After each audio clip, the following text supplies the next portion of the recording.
Big boss I think जो बहुत लोग सोचते हैं कि स्क्रिप्टेड शो है, कई लोग पूछते हैं कि भाई ये स्क्रिप्टेड है कि आप इंडस्ट्री के इनसाइडर हो, तो वो जो हरकतें कर रहे हैं लोग वो उनको बोला गया है. बट पीपल डोंट अंडरस्टैंड कि if you put 12 fucked up people in a room together, it will happen automatically. This is India, okay, where people know what people want. अगर मेरे को पता है कि मैं थोड़ा सा रोऊंगा, थोड़ा चिल्लाऊंगा, थोड़ी जैसे मनोज तिवारी को अंडा चाहिए था तो लड़ाई होगी हाँ, मैं उनको अंडा बताओ. खाऊंगा. अभी वो मतलब ऐसी पार्टी में है जो अंडे कन्हैया बैन के करा खिलाफ रही. लड़ रहे हैं कंडे में. हाँ, वो अंडे बैन करा रहे हैं, उनको वहाँ अंडे के लिए लड़ाई की उन्होंने, तो बस. बट फिल्म मेकिंग में भी ऐसे होता है जैसे एक है बहुत ही मैड रिस्पॉन्स, फिर नीचे, फिर ऊपर, फिर नीचे. तो ये अप्स एंड डाउन्स को फिर किस तरह से क्रिएटिव लोग इन जनरल. ये मैंने भी धीरे धीरे ही सीखा है कि जितना जल्दी काम खत्म होते ही डिटैच होना शुरू कर दो. आपका काम जिस दिन खत्म हो गया, एज अ लिरिक्स राइटर जिस दिन खत्म हो गया, एज अ राइटर जिस दिन खत्म हो गया, आप उसके बाद डिटैच कर लो. Detachment is basically a surgical strike on the upcoming sadness. हाँ, लेकिन उसी वजह से जब सीजन 2 का ना, तो यही मैं आपसे बात कर रहा था अभी थोड़ी देर पहले कि आजकल जैसे पहले बहुत कहानियाँ आती थी कि बॉलीवुड के लिए लोग फुटपाथ पे सोने को तैयार हैं, वहाँ से एक ट्रेन पकड़ के कोई आएगा स्ट्रगलर, फिर स्टेशन पे सोएगा. वड़ा पाव एक स्ट्रगल का सबसे बड़ा सिंबल है, वड़ा पाव खाना, जो कि दिल्ली में उल्टा होगा, प्रेस्टीज का सिंबल हो गया वड़ा पाव. तो यहाँ एक स्ट्रगल का सिंबल है कि वड़ा पाव खा खा के मैंने अपनी ज़िंदगी बिताई. और लोगों के जैसे मैसेज आते थे, ये नीरज मेरे को बोल रहा था कि मेरे पास उल्टे सीधे मैसेज आते हैं कि आपके यहाँ झाड़ू लगा लूँगा. मैंने कहा तुम क्रिएटिव आदमी हो, मेरे यहाँ क्या झाड़ू लगाओगे. बट लोगों में एक भयंकर डेस्परेशन थी कि मुझे किसी भी तरह से इस फिल्म इंडस्ट्री में घुसना है पहले के टाइम पे. तो आजकल के दौर में किस तरह है, स्पेशली जब आपको जो फेम का जो नशा है वो सोशल मीडिया ने कहीं कहीं तक पूरा कर दिया लोगों की जो भूख थी फेम की, तो वहाँ पे पॉपुलैरिटी के चांसेस बहुत ज़्यादा हैं. तो आजकल के दौर में सिनेमा को लेके इतनी दीवानगी है लोगों में कि लोग आते हैं इस तरह सब कुछ घर बार छोड़ के. दीवानगी है, बस एक फ़र्क हुआ है. पहले जो आते थे ना, वो जनरली वो होता था वो स्कूल छोड़ के भाग के आए हैं, पढ़ाई नहीं की है. ज़्यादातर जो एक सोशल क्लास होती थी वो जनरली खास करके मैं कहूँगा 60s 70s तक, 80s तक भी जो लोग आते थे वो एक्चुअली उनके घर में उतने मीन्स नहीं थे कि वो घर वाले सपोर्ट कर सकें, या ना ही घर वाले इस चीज़ को कोई मानते थे कि कोई काम है ढंग का करने वाला. तो पहले जो आते थे जिनकी कहानियाँ हमने बहुत सुनी है कि भाई प्लेटफॉर्म पे सो गए, और उसमें मैं कहूँगा मतलब अभी के जो कुछ स्टार्स हैं जिसमें कि हम मनोज बाजपेयी या पंकज त्रिपाठी जिन उनको भी गिन सकते हैं कि वो जहाँ से आए हैं वहाँ बड़ा स्ट्रगल था घर पे भी मनवाने में कि हम ये करना चाहते हैं. आजकल क्या हुआ है, जो फ़र्क आया है because of access to social media and also this change in image कि हाँ ये एक प्रोफेशन है. अब पूरे हिंदुस्तान में वो जब से मेरे ख्याल से टीवी रियलिटी शोज ने बदला है कि कोई भी सिंगर बन सकता है, कोई भी डांसर बन सकता है. तो वो जो सपना वहाँ तक पहुँचा दिया गया ना, तो घर से अप्रूवल अब उतना मुश्किल नहीं है. तो अब मैंने जो देखा है एक जो चेंज आया है वो सोशल क्लास में आया है. अब जो जिनको हम स्ट्रगलर बोलते हैं वो actually they are from lot of well to do families. एक जो मैं अक्सर कहता हूँ, मैंने देखा है, अगर आप भी देखें ये जो वर्सोवा में जो ब्लू टोकाई कॉफ़ी शॉप, उस पे जो विंडो वाली जो सीट है जो कि सड़क की तरफ होती है, उस विंडो वाली सीट के लिए मार होती है क्योंकि वहाँ एक्टर्स बैठते हैं और वो ऑडिशन दे रहे होते हैं सड़क को कि सड़क से कोई गुजरता हुआ हमको देख ले. तो अब आज के स्ट्रगलर प्लेटफॉर्म पे नहीं सो रहे हैं, वो ब्लू टोकाई में बैठे हुए हैं 250 रुपए की कॉफी लेके. तो एक हाथ में उनकी कॉफी होती है और कोई ना इंटेलेक्चुअल सा नॉवेल वो पकड़ लेते हैं जो वो पढ़ नहीं रहे होते लेकिन उनके हाथ में होता है, और वो ऐसे वो नॉवेल लेके वो ऐसा विंडो से बाहर देख रहा है कि कोई, और फिर कोई भी उनको जान पहचान का अगर दिख गया, कोई डायरेक्टर है, कोई है ना, कोई राइटर है, कोई फिल्म इंडस्ट्री का इंसान है, so they make that eye contact and give that audition in that 2-second eye contact. वो एक ऑडिशन दे देते हैं कि ये मेरा लुक है, ये मेरा है ना, प्रोफाइल थोड़ी सी दे दी, कुछ कर दिया. और वहाँ बहुत सारी कास्टिंग एजेंसीज वहीं हैं सारी, वो आराम नगर में ही हैं, वो आराम नगर सारे कास्टिंग वाले वहाँ हैं. तो वो दिन भर वो ऑडिशन दे रहे हैं.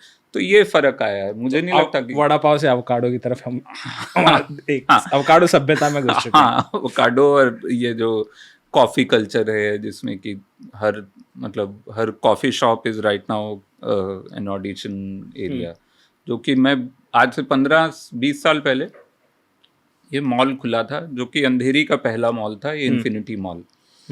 तो मैं जब बॉम्बे आया, मैं 2004 में आया, तो मुझे 20 साल हो जाएंगे 2004? हाँ, स्कूल में था उस वक्त। 2006-07 में ये मॉल खुला, 2008 में खुला होगा शायद, उसी दौरान खुला, मेरे सामने ही खुला ये मॉल। कौन सा वाला? इन्फिनिटी, जो अंधेरी जो कि आदर्श सबसे नगर। फेमस। हाँ, तो वो जो है उस मॉल के बाहर पूरा बैठने का एरिया, आप आज भी देखें तो रेयर मॉल है जिसमें बाहर का बैठने का एरिया पे उन्होंने गमले लगा दिए कि कोई यहाँ बैठेगा बैठ नहीं, ना सके। हाँ। क्योंकि वहाँ बहुत सारे एक्टर, स्ट्रगलिंग एक्टर, एस्पिरेशन जो लेके आए थे वो बैठते थे, और बहुतों को पता था कि वहाँ जाके ऑडिशन ले सकते हैं। वहाँ अक्सर ऑडिशन होते थे मॉल के बाहर, क्योंकि कास्टिंग एजेंट्स को भी पता था कोई छोटे मोटे रोल के लिए वो क्या बुलाएंगे अपने वहाँ। वहाँ वो कैमरा लेके पहुँच जाते थे। मैंने कई ऑडिशन वहाँ देखे। फिर वो मॉल वाले परेशान हो गए कि यहाँ ऑडिशन हो रहे हैं, तो उन्होंने वहाँ पे वो गमले लगा दिए कि यहाँ नहीं, आप यहाँ ना कोई बैठेगा। एक्टर कबूतर है, कबूतरों से बचने के लिए लोग कुछ जालियां लगा देते हैं। हाँ, तो ये नाखून नुकीले कुछ लगा देते हैं, जबकि सबसे हार्ड वर्किंग, सबसे मुश्किल काम मेरे हिसाब से, और सबसे ह्यूमिलिएटिंग भी, कि इतना आपको बेइज्जती सह के भी आगे चलते रहना है, वो एक्टर का होता है। बिल्कुल, बहुत ज़्यादा, सबसे ज़्यादा स्ट्रगल एक्टर का है, क्योंकि बाकी जितने भी अपने टेक्निकल फील्ड्स हैं, वो एडिटर हुआ, वो राइटर हुआ, वो सिनेमेटोग्राफी, वो कोई भी घर में बैठ के शीशे में देख के ये नहीं बोलता ना कि हाँ मैं बन सकता हूँ। सिर्फ एक्टर है जो देख के शीशे में खुद को, और narcissism is a basic human quality और कैरेक्टरिस्टिक है ना। तो आपको देख के हर इंसान अपने आप को अच्छा मानता है, और फिर जब देखते हैं लोग खराब एक्टर को स्क्रीन पे, तो और उनका हौसला बढ़ जाता है कि अच्छा ठीक है, मतलब इससे अच्छी तो मैं कर दूं। हाँ भाई, पूरू राजकुमार एक्टर बन सकता, मैं क्यों नहीं बन सकता। या कई हैं ऐसे, नाम मैं सारे नहीं लूंगा, जो लीस्ट कंट्रोवर्शियल, जिस पे सब अग्री करेंगे वो ले लिया मैंने। तो लोग सोचते हैं कि यार ये बन सकता है। या पुराने टाइम में भारत भूषण, मतलब इतने अच्छे अच्छे गाने उन्होंने खराब किए हैं अपने स्टोन फेस्ड एक्सप्रेशन से। बरसात की रात नाम की फिल्म में मधुबाला के साथ थे, और उनको देखो तो लगता है कि मतलब कोई भी बन सकता है। एक रियलिटी शो का जो आपने बताया पॉपुलैरिटी, वो उसको लोगों ने एक्सेप्ट एक तरह से इसलिए भी किया क्योंकि उसमें पर्टिकुलरली एक तरह का कम्पिटिटिव एग्जाम की मिररिंग है। हाँ, कि वो ऐसा ही है, लाइन में लगो, कंपटीशन दिया, आगे बढ़े, तो मिडिल क्लास को ये एक्सेप्टेबल है कि there is a process and that is a very difficult process and we agree to it. हाँ, वो मेरिटोक्रेसी का जो हमारे मिडिल क्लास के दिमाग में एक है ना, हाँ, कि अगर मेरिटोक्रेसी आपने दिखा दिया कि यहाँ पे चल रही है, तो वो लेजिट हो जाता है उनका हर चीज, भले ही कुछ भी हो। तो वो भी है। दूसरा, आई थिंक उन्होंने जो the way Indian reality shows function, they function on this one, तो idea of this supposed meritocracy। दूसरा, the backstory of trauma, जो आप हर रियलिटी शो में यहाँ, मतलब वो भले ही मास्टर शेफ हो, वो दिखाएंगे कि उनके घर में कितनी परेशानी। बहुत जरूरी है। हाँ, कि आप क्या करेंगे, ये जो सवाल है ना, वो सबसे पहले उनसे पूछा, इस धनराशि का क्या करेंगे। और उसकी जितनी भी ज़्यादा परेशानी वाली जिंदगी रही होगी, ट्रॉमेटिक रही होगी, उसको ये लोग और हाइप करके, तो लोग यहाँ पे फूड शो भी फूड के लिए नहीं देख रहे हैं, दे आर वॉचिंग कि इस आदमी का घर बनवा पाएगा कि नहीं अपना, है ना। वो अगर वो अच्छा आज उसने पोहा बना लिया तो हो सकता है उसका घर बन जाए। तो people are watching for that is a very unique crack. आप मास्टर शेफ ऑस्ट्रेलिया देखो और मास्टर शेफ इंडिया देखो, इसमें खाना तो साइड शो है, मेन शो इज कि ये बंदा जिसका स्ट्रगल हमने यहाँ तक देखा है, ये आगे की जिंदगी कैसे जिएगा, और वो आपके हाथ में है। तो आप उसको खाने पे जज ही नहीं कर रहे, आप उसको जज कर रहे हो कि भाई वो जो जनता वोट करती है जिस भी शो में। सो वो आई थिंक इसलिए बिग बॉस, आई थिंक जो बहुत लोग सोचते हैं कि स्क्रिप्टेड शो है, कई लोग पूछते हैं कि भाई ये स्क्रिप्टेड है कि आप इंडस्ट्री के इनसाइडर हो, तो वो जो हरकतें कर रहे हैं लोग, वो उनको बोला गया है। But people don't understand कि if you put 12 fucked up people in a room together, it will happen automatically. This is India, okay, where people know what people want. अगर मेरे को पता है कि मैं थोड़ा सा रोऊंगा, थोड़ा चिल्लाऊंगा, थोड़ी जैसे मनोज तिवारी को अंडा चाहिए था तो लड़ाई होगी हाँ उनको, मैं उनको अंडा बताओ, खाऊंगा। अभी वो मतलब ऐसी पार्टी में है जो अंडे कन्हैया बैन के करा खिलाफ रही, लड़ रहे हैं कंडे में। हाँ वो अंडे बैन करा रहे हैं, उनको वहाँ अंडे के लिए लड़ाई की उन्होंने, तो बस तो वो ये सब चीज़ें पीपल डोंट अंडरस्टैंड कि एक तो any 12 random humans you put together in a room in like a Stanford prison experiment जैसा मामला है, they will fight and they'll behave very randomly, and if you are hand picking already strange people, उनका फंडा ही वो है, मतलब अभी वो मेरे ख्याल से अभी वो जो कौन है वो पुनीत सुपरस्टार इंद्रानी को ले गए। इंद्रानी अच्छा वो भी आ रही है। वो भी आ जाएगी आई एम श्योर, मतलब ऑलरेडी उसको ऑफर आ गया होगा, वो निगोशिएट कर रही होगी कि भाई मैंने तो मर्डर किया है, तो मेरे को तो और पैसे चाहिए, मैं कोई छोटी मोटी थोड़ा नेटफ्लिक्स भी सीरियल किलर का सबसे बड़ा एम्प्लॉयर है। मतलब आपने मर्डर किया, नेटफ्लिक्स कहता है आ जाओ। हाँ मतलब ये तो नहीं है ना कि interview मैं कोई क्राइम के लिए जेल गई हूँ, छोटे मोटे क्राइम के लिए कि मैंने जोक सुनाया था तो मैं जेल चली गई थी, वो तो नहीं है, मैंने तो मर्डर किया है तो मेरे को थोड़े ज्यादा पैसे चाहिए। I deserve a documentary।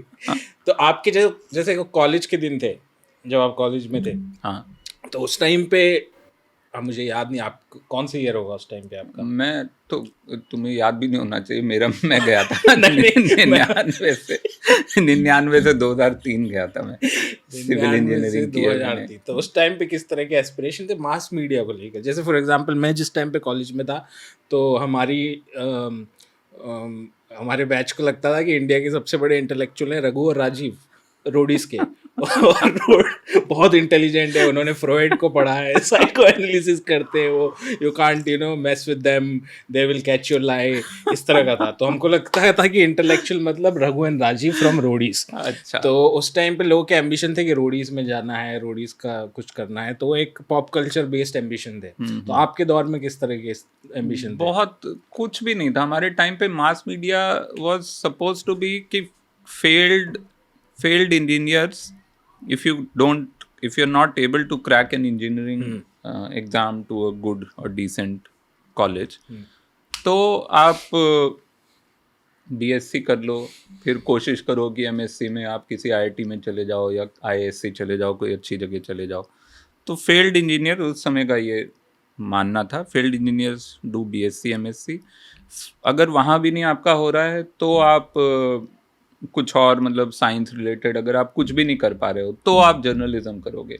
तो मास मीडिया का मतलब सिर्फ जर्नलिज्म था। Failed journalists become lawyers, failed lawyers become politicians. ये एक पूरा मतलब एक average engineer join Infosys and Wipro. हाँ, और जो भी अच्छा इंजीनियर एवरेज है उस समय तो अच्छा माना जाता था कि भाई अच्छा विप्रो में या इन्फोसिस में जॉब का दौर था कि मल्टीनेशनल में काम करता है। हाँ, और मतलब आपको ऐसी कंपनी में जॉब मिली है जिसमें कि स्विमिंग पूल है उनके ट्रेनिंग सेंटर में, जो कभी इस्तेमाल नहीं हुआ मेरे ख्याल से, क्योंकि टाइम ही नहीं देते थे वहाँ बच्चों को। मैं उनको पता एंट्री मिलती है, बोलो उसको लगाओ तो आप बहुत ही मतलब बहुत हाई फाई था।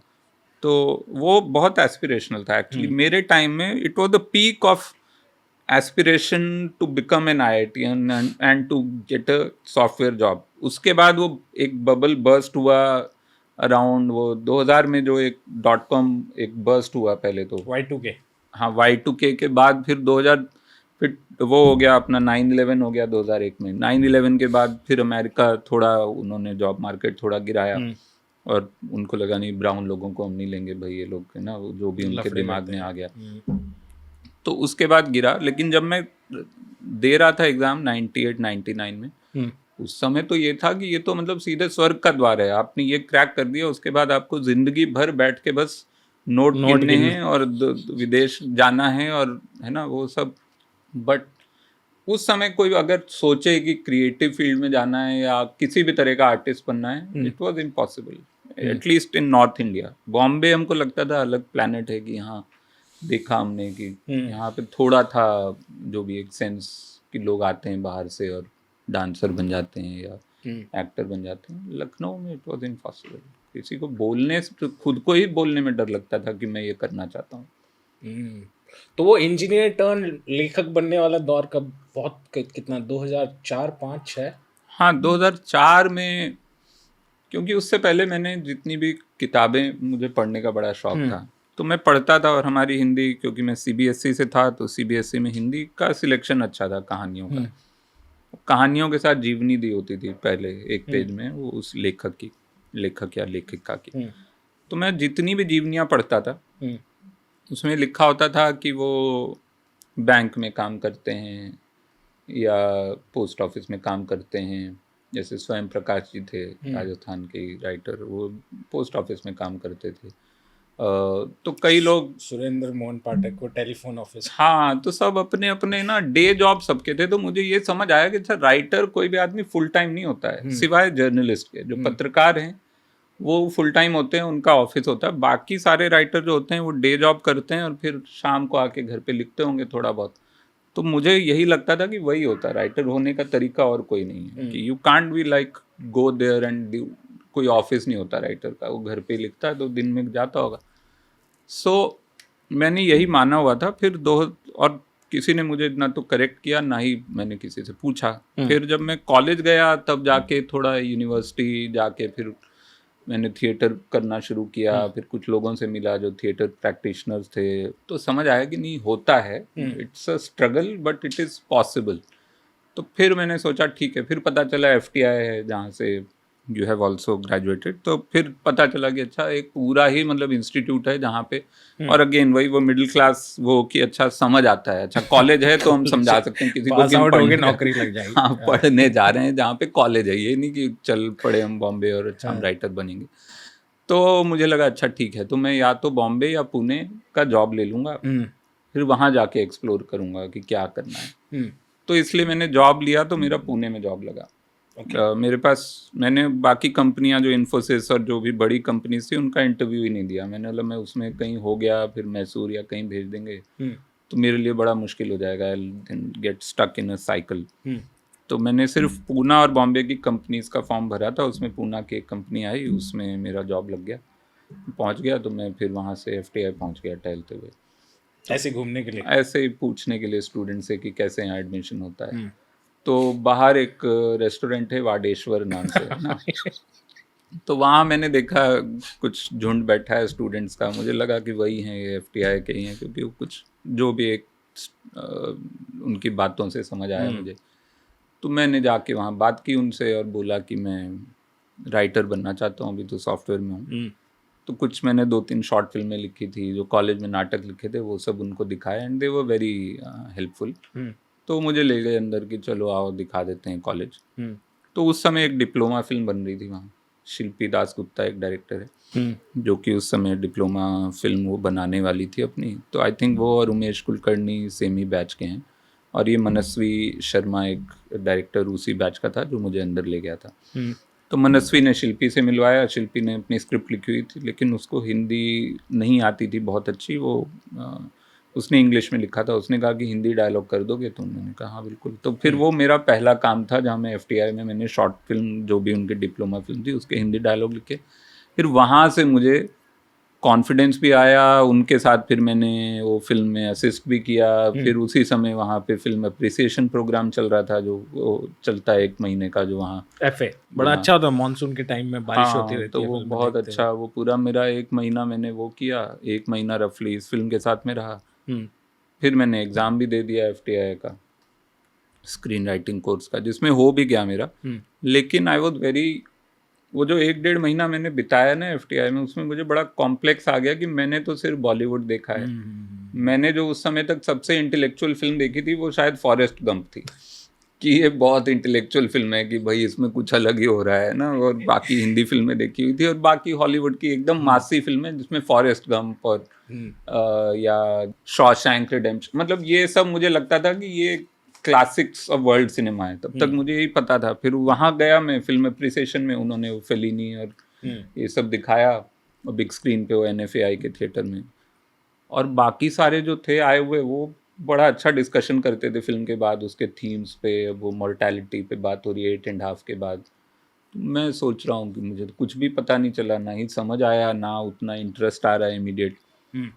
तो मुझे लगा कि कहीं मैं, मतलब अभी मुझे खुद ही नहीं पता है कि मैं किस तरह का राइटर हूँ या किस तरह का व्यूअर हूँ। तो अगर मैंने अभी ये इनका यहाँ कोर्स ज्वाइन कर लिया तो मे बी दिल mold me into something which I am not.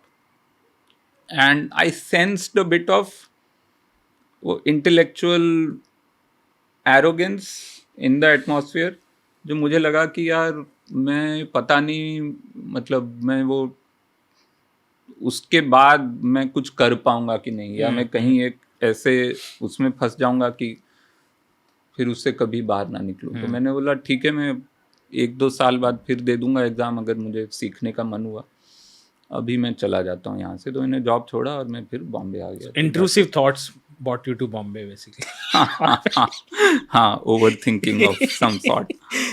So एक राइटर की जो इमेज आप बता रहे थे कि लिखने से पहले एक राइटिंग की इमेज होती है कि राइटर इस तरह का होता है, सॉलिट्यूड में बैठता है, सोचता है, अपनी कॉफ़ी चाय या फिर सिगरेट के धुओं के छल्लों में कुछ उसको एक तरह की कल्पना आती है या फिर एक तरह की इंस्पिरेशन आती है, फिर उस हिसाब से वो अपनी इंस्पिरेशन से लिखता है। तो वो एक रोमांटिक छवि होती है राइटर की। तो बॉम्बे की लाइफ और वहाँ से फिर किस तरह का आपको कॉन्ट्रास्ट देखने को मिला, और उसको एक्सेप्ट करने में भी कितना टाइम लगा कि ये राइटिंग इज डिफरेंट? हाँ, वो छवि बहुत ही, मेरे ख्याल से ना, एक तो वो छवि वो यूरोपियन राइटर्स की दी हुई है, जिनकी जिंदगी में सब सही है। वहाँ तो उनको कॉन्फ्लिक्ट बनाने पड़ते हैं, होते ही नहीं उनकी लाइफ में, वो तो बनाते हैं अजीब अजीब कॉन्फ्लिक्ट। इसीलिए वो एग्जिस्टेंशियलिज्म भी वहाँ से आया है। और एसेंस क्या है, बीइंग क्या है, बैठ जाए आप क्या। हाँ, या उनकी कविताओं में भी कहीं गुस्सा ही नहीं होता है, जो क्लासिक कीट्स है या वर्ड्सवर्थ है, या उनकी कविताओं में सिर्फ सुंदरता होती है। उसमें भी वो लोग राइम भी नहीं करते। मुझे लगता है कि भाई राइम तो कर लो तुम, मतलब एक तो क्राफ्ट दिखा दो मेरे को कि राइम तो कर लो यार, तुम इतने बड़े कवि माने जाते हो।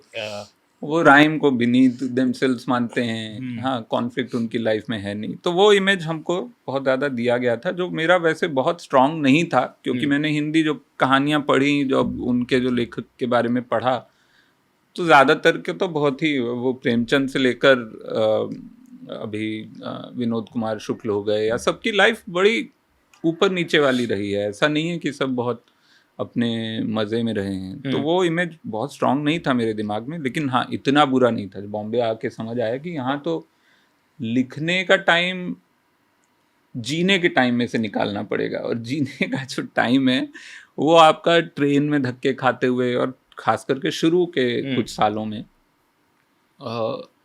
आपके पास एनर्जी नहीं बचती है कि आप बैठ के कुछ लिख पाओ, because you are constantly trying to network, trying to go meet people, trying to pitch. आपने कुछ लिखा है, और शुरुआत में होता भी है, हर राइटर के साथ ही होता है कि शुरू में जो आप लिखते हो ना, वो बहुत अच्छा लगता है, because there is this satisfaction कि अच्छा मैंने कुछ लिख लिया है, एक पूरी स्क्रिप्ट लिख ली है 100 पेज की, और आपको लगता है कि अब ये तो मैंने मतलब फोड़ दिया, अब तो मैं, एंड 2-3 साल में आप उसको देखोगे तो आप उसको मतलब तुरंत जला दोगे, ऐसा है। You don't want to share it with anyone, but at that time there is this जुनून सा होता है कि ये तो मैंने कमाल कर दिया, अब इसको कोई जल्दी से कोई पढ़ ले और बोल दे कि भाई शाबाश, you have arrived in this city.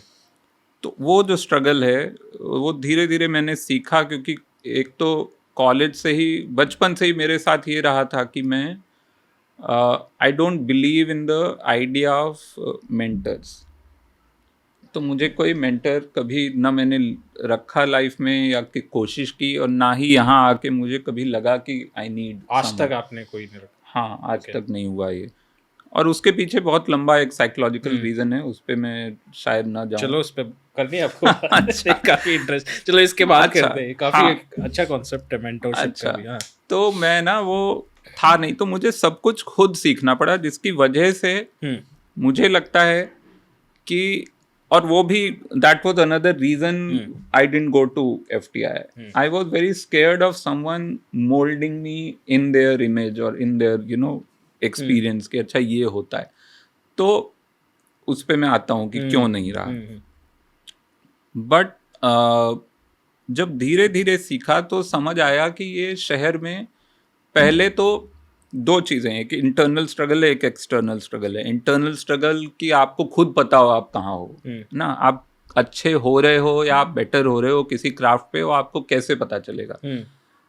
और होना भी है ये पहले तो ये पता होना चाहिए कि भाई मैं खराब हूँ इस समय, तो वो एक इंटरनल जर्नी है, और एक एक्सटर्नल जर्नी है of making contacts, of meeting the right kind of people, not just any people. Of course you can meet lots of people who will give you work, क्योंकि शुरू में जो मेरा मानना है कि राइटर को काम मिलना इस शहर में सबसे आसान है, लेकिन उस काम के लिए पैसा और क्रेडिट मिलना सबसे मुश्किल है फॉर राइटर.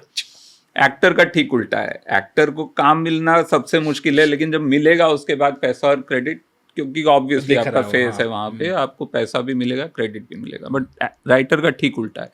हर आदमी आपको, आप जाओगे किसी के पास भी, अगर of course you have to reach that person, but if for example this is not the A grade team of people who are making films, तो आप B grade पे कहीं भी जाओगे ना, वो बोलेगा ठीक है भाई लिख दो, ये लिख दो, तुमको मैं कुछ दे दूंगा 2500 5000.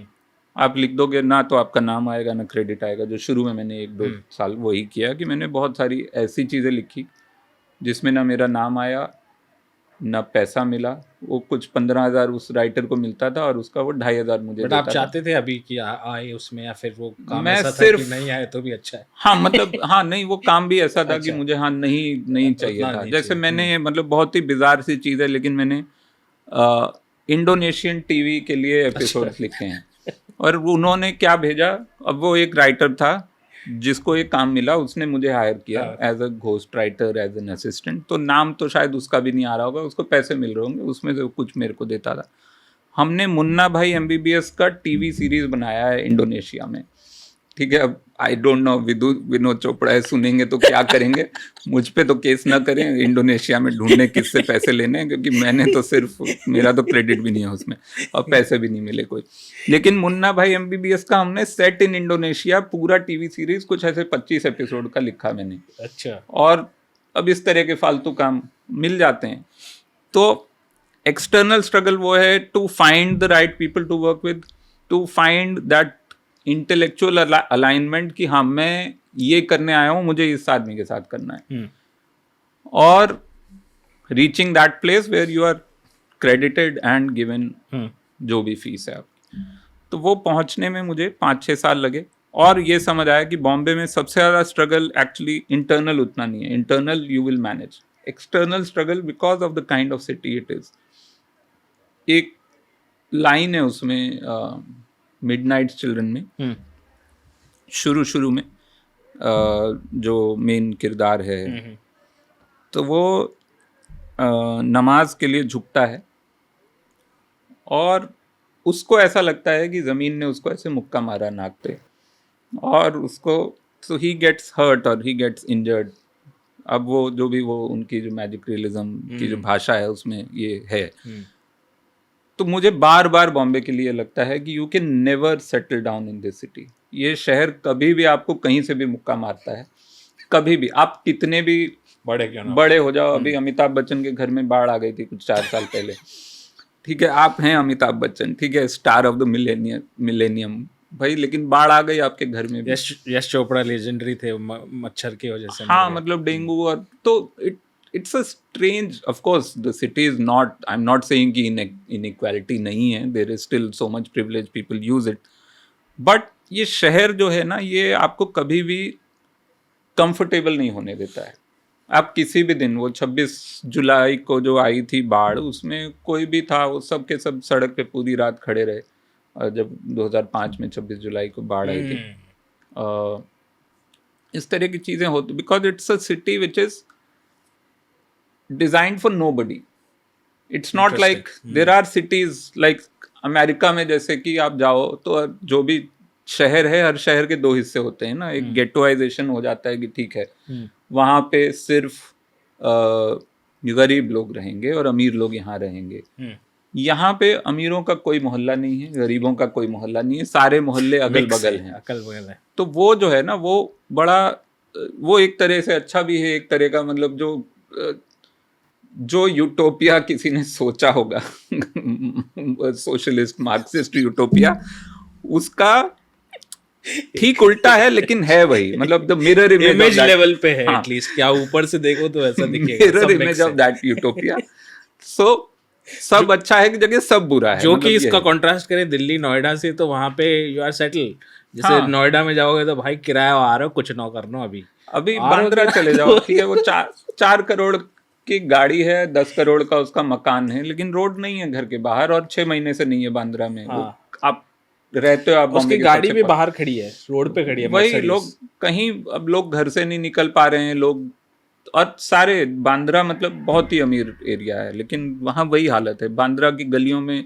जब बिल्कुल, जाम अभी तो लगता पूरा है तो खुदा वो पड़ा है। हाँ, वैसे भी वो जो भी मतलब वो चेपल रोड वाला जो हम ग्राफिटी हम्म। वाली रोड की बात कर रहे थे, वो ग्राफिटी वाली road it's a very big tourist attraction and all, और वो रोड वैसे ही है भाई, उसमें वो कभी भी दो ऑटो फंस जाते हैं, हम्म। और किसी ने आज तक नहीं सोचा कि उसको सुधारना चाहिए। या another example I keep giving, the most, पूरे हिंदुस्तान का जो किसी भी बड़ी इंडस्ट्री का रिवेन्यू आता होगा, पूरा रिवेन्यू उतना ही एक सड़क से आता है। वो सड़क है ये जो फन रिपब्लिक वाली, ठीक है। उसमें इधर पहले एकता कपूर का ऑफिस आता है, फिर यशराज फिल्म आता है, फिर करण जौहर का धर्मा प्रोडक्शन आता है, तीनों एक साथ है। और 15 साल से मैंने उस रोड को उतनी ही बुरी हालत में देखा है। वहां हर रोज उनकी गाड़ियां जाती हैं, इन तीनों की। वाह। 15 साल से किसी ने ये नहीं सोचा कि उस रोड को सुधार दिया जाए ना। वो शायद आई एम श्योर उन्होंने ट्राई किया होगा अच्छा, उनकी भी नहीं सुन रहे मतलब। कि उन्होंने ट्राई किया, but they have also given up और they have accepted the fact. तो एक जो ये जो निर्वाणा स्टेट है ना, कि हाँ यही है हमारा शहर, हम भले ही हम बहुत अमीर हैं, हाँ। हमारा 1000 करोड़ की हमने पठान फिल्म बना दी है, लेकिन हम इसी You have to खटारा deal सड़क with से हमको this, आना हाँ। है। वो सड़क पे भाई साहब ऐसा नहीं है कि वो सड़क टूटी हुई है, वो ऐसा लगता है कि किसी ने डेलिबरेटली तोड़ के उस पर जगह जगह रैंडमली पत्थर छोड़े हैं, और वो पत्थरों के ऊपर से आपको जाना पैदल चलना मुश्किल है उस पर, बाकी गाड़ियां तो छोड़ तो दो। बीएमसी शायद मार्क्सवादी है ये उसमें। हाँ, तो ये जो है ना बॉम्बे का ये वाला स्ट्रगल, जो मुझे समझ ही नहीं आता कि that is a struggle which no privilege can kind of overcome. That is there. क्योंकि दिल्ली में तो जो कॉलोनीज हैं वो बिल्कुल परफेक्ट हैं। लुटियंस वगैरह में जाओ, जोर बाग में जाओ, आपको कोई रिच लोगों को दिक्कत का सामना करना ही नहीं पड़ेगा। बहुत अच्छी रोड हैं, अच्छे घर हैं, सब कुछ अवेलेबल है। वही वो हर शहर में यहाँ मैंने पे देखा है। यही है कि you can't be rich enough, हाँ, you can't be rich enough. जैसे लखनऊ में अब गोमती नगर जो है वो पॉश एरिया माना जाता है, पुराना लखनऊ जो है वो आपको लगेगा कि हाँ यहाँ किसी ने 20 साल से सोचा नहीं, ना सड़क बना दें, ना नालियाँ साफ कर दें, या कचरा उठा लें। लेकिन बॉम्बे में सब जगह बराबर के हालात हैं। So that is the kind of struggle I feel I was not prepared for, and I feel which is completely not the struggle any writer would have imagined. Like यहाँ जो भी दुनिया में कहीं राइटर बनने जाता है, स्ट्रगल। हाँ, तो वो हम देखते हैं जो, या फिल्मों में हमने देखा, इल पोस्टिनो में, या है ना कि वो जाके नेरूदा कहाँ, नेरूदा ही है ना, हाँ नेरूदा ही है शायद, उसमें कहीं मतलब इतना सुंदर समुंदर किनारे विला है, वहाँ बैठ के कविताएं लिख रहा है। तो मैं सोचता हूँ यार इसमें कौन सी बड़ी बात है, मतलब अगर वहाँ इतना बढ़िया समुंदर किनारे विला हो तो मैं भी बहुत कुछ लिख लूँगा। लेकिन मैं यहाँ पे जो यहाँ का स्ट्रगल है उसमें क्या नेरूदा लिख पाता, वो सवाल है। एक बुकॉस्की की पोएम है लाइट एंड स्पेस पे, तो वो उसी चीज़ का मजाक उड़ा रहा है कि राइटर्स जो हैं वो एक नया राइटर रूम देख रहा है तो उसमें लाइट कहाँ से आ रही है ढूंढ रहा है, स्पेस कहाँ से आ रही है। तो वो कहता है ये नॉनसेंस है, अगर आप असली राइटर हो यू कैन राइट एनीवेयर। और फिर एक फॉकनर का भी इस तरह का है कि राइटिंग के लिए वो एक एटमॉस्फेयर रिक्वायर्ड नहीं होता, यू कैन राइट एनीवेयर। हाँ, वो which is also kind of वो सही बात है। हाँ, मंटो ने भी ये अक्सर बोला है। मंटो जिस हालत में और जिस तरह के स्ट्रगल में, अपने अंदर का भी जो अल्कोहलिज्म को लेके स्ट्रगल और बाकी दुनिया को लेके जितने वो सेंसिटिव थे, उसके बावजूद उन्होंने बहुत कमाल का काम किया है। तो है वो, लेकिन वो इमेज हमको दी नहीं जाती है। Writer is probably the most romanticised, over romanticised image in the world. तो वो थोड़ा झटका लगता है। तो मेंटोरशिप का आप क्या बोल रहे थे कि आप मेंटोर से क्यों डरते हो? मैं असल में मैं डरता हूँ 2-3 वजहों से। मेरा मेन जो है ना, ज़िंदगी के बहुत सारे डिफाइनिंग चॉइसेस वहाँ से आए हैं कि मैं बचपन में ओबीस था। तो ओबीस था तो उस वजह से मुझे कभी भी किसी ग्रुप में नहीं रखा जाता था। मैं बहुत स्पोर्ट्स लवर था लेकिन खेल नहीं पाता था क्योंकि मैं ओबीज था, तो मुझे ना फुटबॉल टीम में लेते थे, ना क्रिकेट में लेते थे, ना किसी भी स्पोर्ट में। मतलब बास्केटबॉल एक टाइम पे आया स्कूल में और मैं बास्केटबॉल देखता बहुत था, तो मैं स्पोर्ट्स ना देखता बहुत था क्योंकि मुझे लगता था कि ये मैं विकेरियसली खेल लूँगा इसके थ्रू, कि मैं बैठ के देख रहा हूँ, NBA देख रहा हूँ या क्रिकेट देख रहा हूँ या टेनिस देख रहा हूँ या जो भी फुटबॉल जो भी उस समय टीवी पे आता था।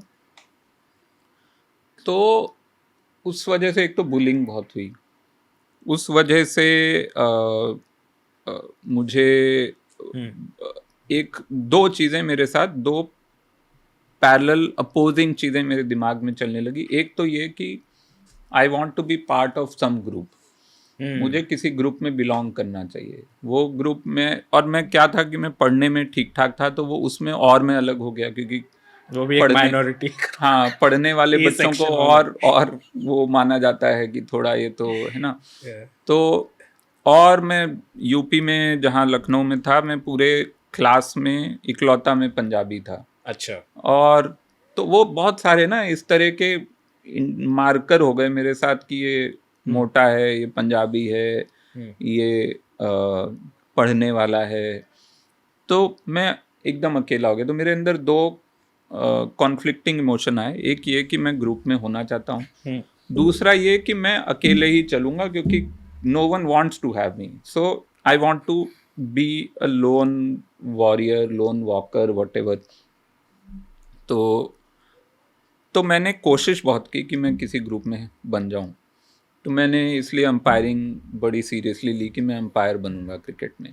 एम्पायर सबको साथ लेके चलता हाँ, और अंपायर को कम से कम फील्ड पे, मेरे को उसी बहाने में फील्ड पे रहूंगा, क्रिकेट फील्ड पे हर ओवर के बाद एक बार बॉल मेरे हाथ में आएगी, तो मेरा बड़ा जॉय होता था कि ओवर ख़त्म हुआ और बॉल अंपायर को दी, अब मैं दूंगा किसी और बॉलर को।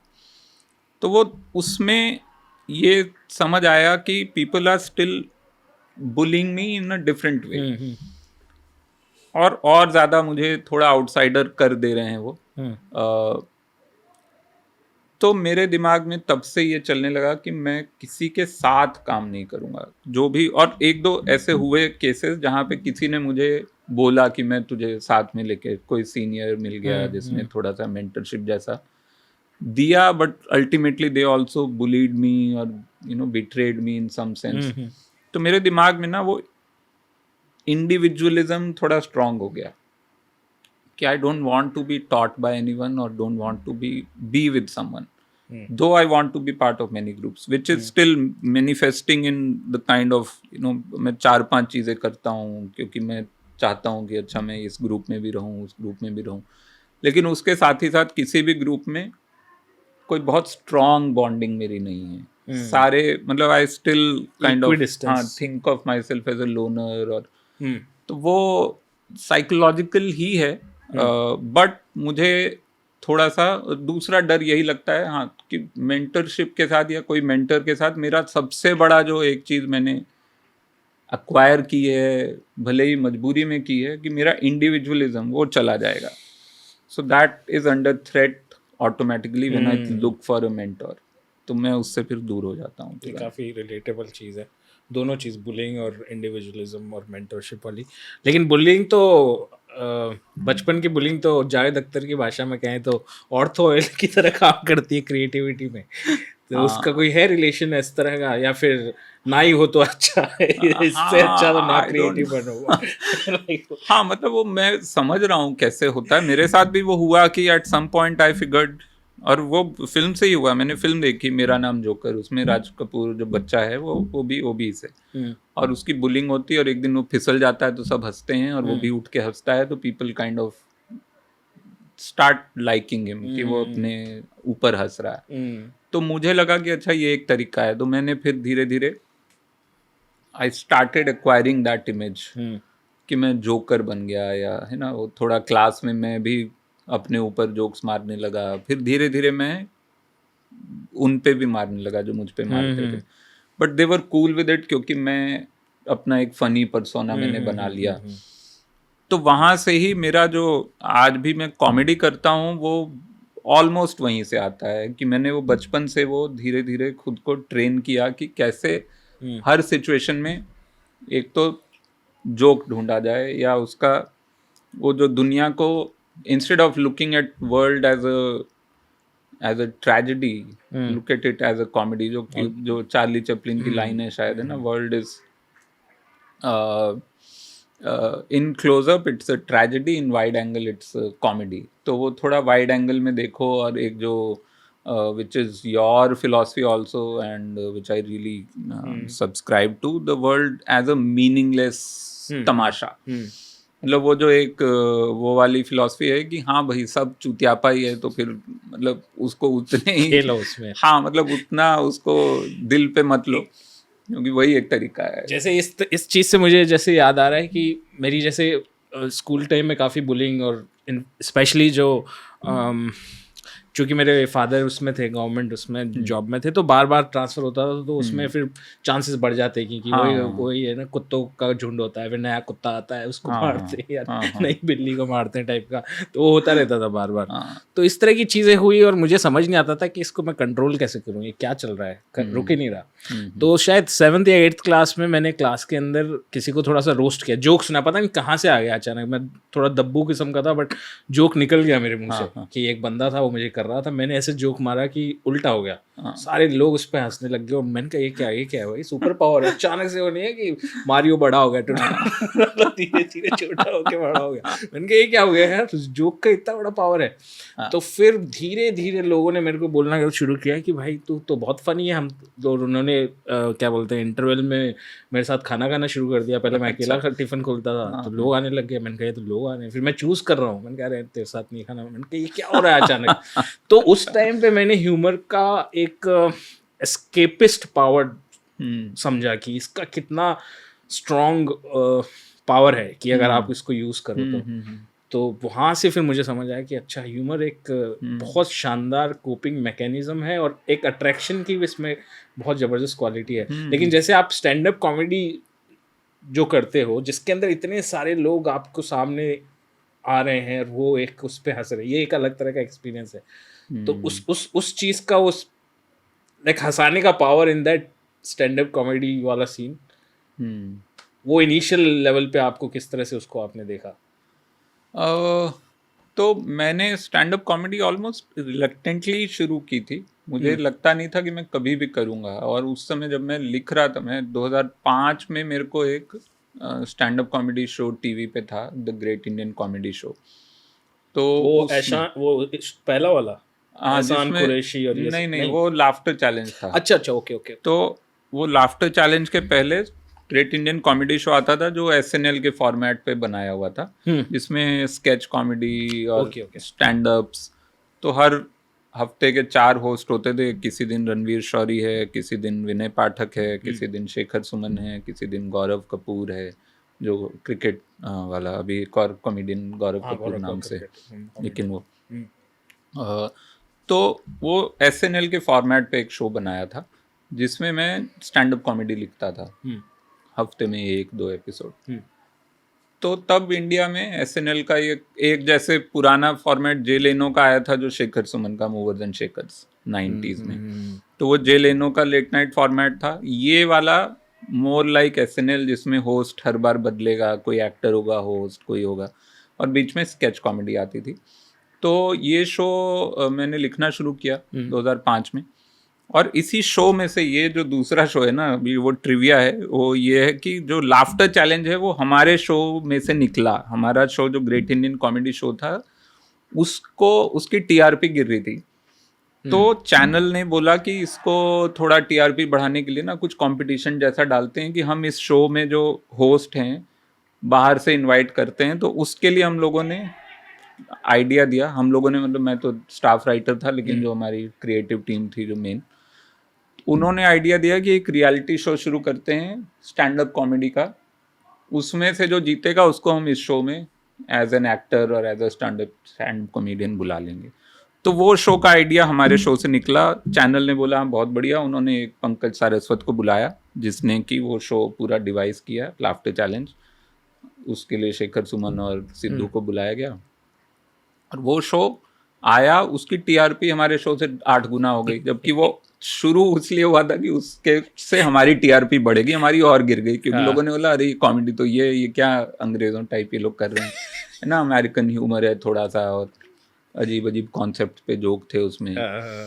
तो वो शो इतना चल गया कि हमारा शो बंद हो गया, और लाफ्टर चैलेंज ही उन्होंने हमारे शो को रिप्लेस कर दिया, लाफ्टर चैलेंज। वो आईपीएल के साथ भी हुआ था, पहले चंद्रा ने शुरू किया था वो चल वो आईसीएल या आईसीएल ऐसे कुछ था। तो वो उधर से, तो वो बेसिकली वहाँ मैंने ये 4 साल टीवी के लिए अलग अलग स्टैंड अप कॉमेडी लिखे, और जब मैं लिख भी रहा था कभी भी मेरे दिमाग में नहीं आया कि मैं स्टेज पे जा सकता हूँ। बट बाय 2009 ये हुआ कि टीवी वाले ना थोड़ा घबरा रहे थे स्टैंड अप कॉमेडी से, क्योंकि खास करके मैं जिस तरह की लिख रहा था और हमारी एक टीम थी, तो हम लोग काफ़ी पॉलिटिकल लिख रहे थे।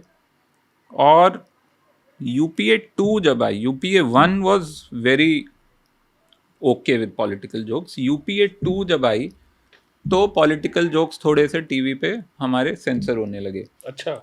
तो उस समय और सबके, ये भी नहीं कि सिर्फ कांग्रेस पे हों तो वो सेंसर हो रहे हैं, कोई भी, वो कह रहे थे कि पॉलिटिकल जोक्स मत करो। Basically it was a way of saying कि भाई हम पे मत करो लेकिन किसी पे मत करो, ये बोलना थोड़ा ज़्यादा, है ना, वो न्यूट्रल लगता है। तो पॉलिटिकल जोक्स, और ये आज तक पे एक शो था उस समय राजू श्रीवास्तव का, जिसका नाम एक्चुअली मैंने, क्योंकि उस शो का मैं लीड राइटर था, मैंने उस शो का नाम उनको ऐसी तैसी डेमोक्रेसी ही सजेस्ट किया था। उन्होंने कहा ये तो भाई नाम नहीं हम टीवी शो का रख सकते, तो उसका नाम फिर उन्होंने ऐसी की तैसी कर दिया, जो राजू श्रीवास्तव होस्ट करता था और मैं लिखता था, और वो भी उसमें राजू श्रीवास्तव आके स्टैंड अप करता था और बीच में स्केच कॉमेडी थी। और उस शो पे हमको काफ़ी फीडबैक, क्योंकि न्यूज़ चैनल पे जो शो है ना उसमें पॉलिटिक्स, थोड़ी ज़्यादा पॉलिटिशियंस इन्वॉल्व रहते हैं क्योंकि वो देखते हैं। एंटरटेनमेंट चैनल पे उतना नहीं हो रहा था, इस चैनल पे बहुत हल्ला होने लगा, तो वो बंद हो गया। तो मुझे लगा अब मैं क्या करूं, तो उसी समय बॉम्बे में अराउंड 2009 ये स्टैंड अप कॉमेडी का थोड़ा सीन शुरू हो रहा था। So I went to one open mic, मैंने परफॉर्म किया, मुझे अच्छा लगा, और करते करते फिर आगे बढ़ गया मैं। फ़र्क लिखने में या बचपन का जो एक आइडिया था humour as a coping mechanism, उतना ही है कि I still think of it as a coping mechanism. मुझे सबसे ज़्यादा मज़ा ट्रायल शोज में आता है, क्योंकि तब जोक्स बन रहे होते हैं and I am kind of, खुद ही मैं जोक लेके भी नहीं जाता हूँ, मेरे पास लिस्ट होती है टॉपिक्स की। तो उस समय जो रिलीफ मिलता है ना अंदर, कोई बहुत सारी चीज़ें सुलझ जाती हैं कि अच्छा हाँ ये इस चीज़ पे मुझे गुस्सा आ रहा है, ये क्या हो रहा है। तो जो भी चीज़ जनरली मेरे स्टैंड अप में वही होते हैं सारे टॉपिक्स, जो व्हाट द फक होता है, मैं देखूं कि व्हाट द फक ये क्या हुआ है ना। वो चीते आ गए बाहर से नाइजीरिया और कहाँ से, और वो 3 दिन न्यूज़ चैनल वाले लगे हुए हैं कि चीते आ गए। तो वो मेरे दिमाग में ना अटका हुआ था कि ये क्या है, मतलब हाँ। तो अब फिर वो जब मैंने जाके स्टेज पे परफॉर्म किया और उस पर बात की कि वो भाई अब मर रहे हैं 10 चीते 9 चीते, उसमें से जो भी 19 में से 9 या 10 हैव पास्ड अवे ऑलरेडी। अच्छा, जो वो आए थे अफ्रीका से? हाँ, उसमें से 9-10 मर चुके हैं। हाँ, क्योंकि वही अब मैंने स्टैंड अप में बात की क्योंकि यहाँ आके पता चला हम लोगों को कि ये तो बीफ खाते हैं, तो ख़त्म हो गए उसमें से 9-10। तो अब वो जो है ना, वो दिमाग में अटकी रहती कोई चीज़, जब वो स्टेज पे जाके मतलब उसका पूरा एक कंप्लीशन मिलता है ना, तो देन इट बिकम्स वही जो वो डिटैचमेंट वाला स्पेस जो मुझे चाहिए लाइफ में, कि दुनिया एक बहुत बड़ा रंगीन चुतियापा है, ठीक है, वो दिखना चाहिए कहीं मुझे एज अ कॉन्सेप्ट। तो वो जब दिख जाता है then I am at peace mostly. Otherwise बहुत अंदर ना बहुत व्यथा दुविधा चलती रहती है, जो तब तक जब तक वो एक्सप्रेस ना हो। और एक्सप्रेशन में क्योंकि वो हम किसी तरह की आर्ट फॉर्म में हैं, तो वो एक्सप्रेशन तभी कंप्लीट होता है जब सामने से कोई बोले कि हाँ ये ठीक था, या किसी तरह का अप्रूवल, या है ना वो। लेकिन आजकल के टाइम में जहाँ पे इन जनरल स्पेशली अगर कुछ ऑब्वियसली हम पॉलिटिकल एटमॉस्फेयर में रहते हैं, इसके लिए ज़रूरी नहीं कोई इंटेलेक्चुअल हो वही पॉलिटिकल होगा। सब हर कोई पॉलिटिक्स से डील कर रहा है, रिक्शे वाले से लेके चाहे कोई अमीर हो या कोई भी हो, चारों तरफ पॉलिटिक्स की बात चल रही है। हाईली पॉलिटिसाइज्ड वर्ल्ड है। तो इस दौर में स्पेशली कोई क्रिएट कर रहा है, कुछ लिख रहा है, तो कई सारी चीज़ें होती हैं आप हम दिमाग में मार देते हैं कि अरे भाई ये क्या सोच रहा है, ये ऐसे मत सोच, ये मत लिख। या फिर लिखते टाइम भी बोला कि अच्छा लिख तो दिया और हटा दो। जैसे मेरे कई सारे वीडियोस मेरे को डिलीट करने पड़ गए, या फिर कई बहुत अच्छे वीडियोस पड़े हैं मेरे पास अपने फ़ोन के अंदर, उसको मुझे पता है मैं रिलीज़ नहीं कर पाऊंगा, लेकिन वो है, मैं खुद अकेले में हंसता हूँ रात को देख के, कोई ऑडियंस नहीं है उसके लिए। तो या किसी पार्टी में किसी को दिखा देता हूँ कि देखो कितना फनी है, बट मैं रिलीज नहीं कर सकता इसको। तो एक सफोकेशन स्पेशली इस टाइम पे हमारा जो करंट रजीम के अंदर हम रह रहे हैं, तो वहाँ पे ये बॉडी सफोकेशन है कि भाई ये चीज़ आप नहीं कर सकते, ये नहीं लिख सकते, ये नहीं कर सकते। ऐसा नहीं कि गवर्नमेंट कुछ करेगी, कोई उनके ठुल्ले वुल्ले जो हैं वो आपको पकड़ लेंगे। कुछ भी आपने चाहे छोटा मोटा जोक मार, मैं तो कई सारे जोक में मतलब बिना बात के मुझे कई जगह उन्होंने लपेटा है, तो वो मुझे पता है। मैंने कहा यार ये तो बहुत बेसिक जोक्स हैं, इसमें कुछ इतना हाई लेवल सटायर भी नहीं किया मैंने, लेकिन ये कर रहे हैं। और वो मेरे साथ नहीं, कोई भी कर रहा है उसको पकड़ लेते हैं। या फिर कोई भी ओपिनियन को आपने लिख दिया पीस वगैरह, उसको पकड़ लेंगे। तो इसमें एक थॉट्स को आप पैदा होने से पहले ही मारने का एक प्रोसेस है। तो ये बहुत सफोकेटिंग सा आपको नहीं लगता इस टाइम पे? और फिर इसको डील करने के लिए फिर किस तरह से आप सोचते हैं? तो एक तो वही, मेरा तरीका भी वही है, मैं लिख लेता हूँ और फिर डिलीट कर देता हूँ, हंस लेता हूँ, 2-4 दोस्तों को बता देता आफ्टर हूँ। रीडिंग। हाँ, बर्न आफ्टर रीडिंग वाला मामला है कि वो थोड़ा तो है वो सफोकेशन की। भाई बहुत बेसिक चीज़ें नहीं बोल सकते। ऐसा भी नहीं है कि आप कुछ बहुत ही है ना, आपका कोई बहुत मिलिटेंट थॉट है या कोई बहुत ही एग्रेसिव थॉट है या बहुत ही इंसल्टिंग थॉट है। बहुत बेसिक से थॉट्स हैं बहुत सारे, बट आपको नहीं बोलने हैं, क्योंकि जो इस समय जिनके हाथ में पावर है, and I am not talking about the politicians, it's they have relegated the power to anyone right now, and the people who are most susceptible to being offended, because there is incentive attached to being offended, है ना। वो incentive उनको मिल गया है कि अगर आप offend होके आप जाके कहीं पे बंदूक लेके चले जाओगे, या आप कोई कहीं पे धमकी दे दोगे या FIR फाइल कर दोगे, तो आप अचानक से आप लोकल पॉलिटिकल सर्कल्स में आप इम्पॉर्टेंट हो जाओगे। वो जो इंसेंटिव दिया हुआ है ना, उस वजह से बहुत मुश्किल हो गया है, बहुत ज़्यादा डरावना हो गया है। क्योंकि वही है लॉ से, और ठीक है लॉ से एक अपना एक उसकी जद्दोजहद और है कि आपको लीगल प्रोसेस में उलझा दिया जाए और 50 जगह FIR हो जाए। लेकिन उससे ज़्यादा डर जो है मुझे लगता है सब जो भी आर्टिस्ट हैं, वो स्टैंड अप कॉमेडियन हैं या कोई भी हैं, उनको इन रैंडम लोगों से ज़्यादा डर लगता है, जिनके हाथ में इस समय पावर भी है और इंसेंटिव है टू डू समथिंग वायलेंट और एग्रेसिव और हाँ मतलब डेंजरस। बट बॉलीवुड के अंदर आपके कुछ रिश्तों में बदलाव आया रिसेंट पॉलिटिकली पोलराइज्ड वर्ल्ड के अंदर की? पहले तो ये ठीक था, दोस्त था मेरा, अभी क्या हो गया इसको? नहीं, अभी तक तो नहीं आया है, क्योंकि मेरा एक्चुअली जैसा कि मैंने कहा, एक तो मैं ना किसी ग्रुप में नहीं हूँ, किसी ग्रुप में ऐसा नहीं हूँ कि कोई बोल दे कि अरे तेरे को निकाल देंगे हम ग्रुप से। मैं हूँ ही नहीं किसी ग्रुप में, तो कैसे निकालोगे? ठीक है, मैं वो मतलब एकदम ही फ्रीलांसर हूँ कि अच्छा ये प्रोजेक्ट इधर, वो प्रोजेक्ट उधर, जो करना है। ग्रूचो मार्क्स का कोट है कि I don't want to be a part of group that has me as a member. Yes, तो मैं किसी ग्रुप का पार्ट नहीं हूँ कि निकाल दिया जाए। ठीक है, मैं एक एक करके, और मैं इसलिए भी मैंने ये जो 3-4 काम मैं करता हूँ कि ठीक है अभी बच्चों के लिए कहानी लिख ली, या लिरिक्स कर लिया, या स्टैंड अप कर लिया, या फिल्म लिख ली, तो ये सब उसमें भी एक तरीका है कि क्योंकि मैं एक काम लगातार नहीं कर रहा हूँ। मैं साल में 6 एल्बम के गाने नहीं लिख रहा हूँ, 1 या 2 लिख लिए, फिर दोबारा लिखूंगा अगले साल, तब तक और नए इशू हो जाते हैं। तो एक ये जो 3 डे न्यूज साइकिल वाला वर्ल्ड है ना, वो भी 3 डे मतलब अगर कोई बहुत बड़ा न्यूज हो जाए, कुछ बहुत भयंकर हो जाए, तो वो 3 दिन चलती है, नहीं तो 1-1.5 दिन में।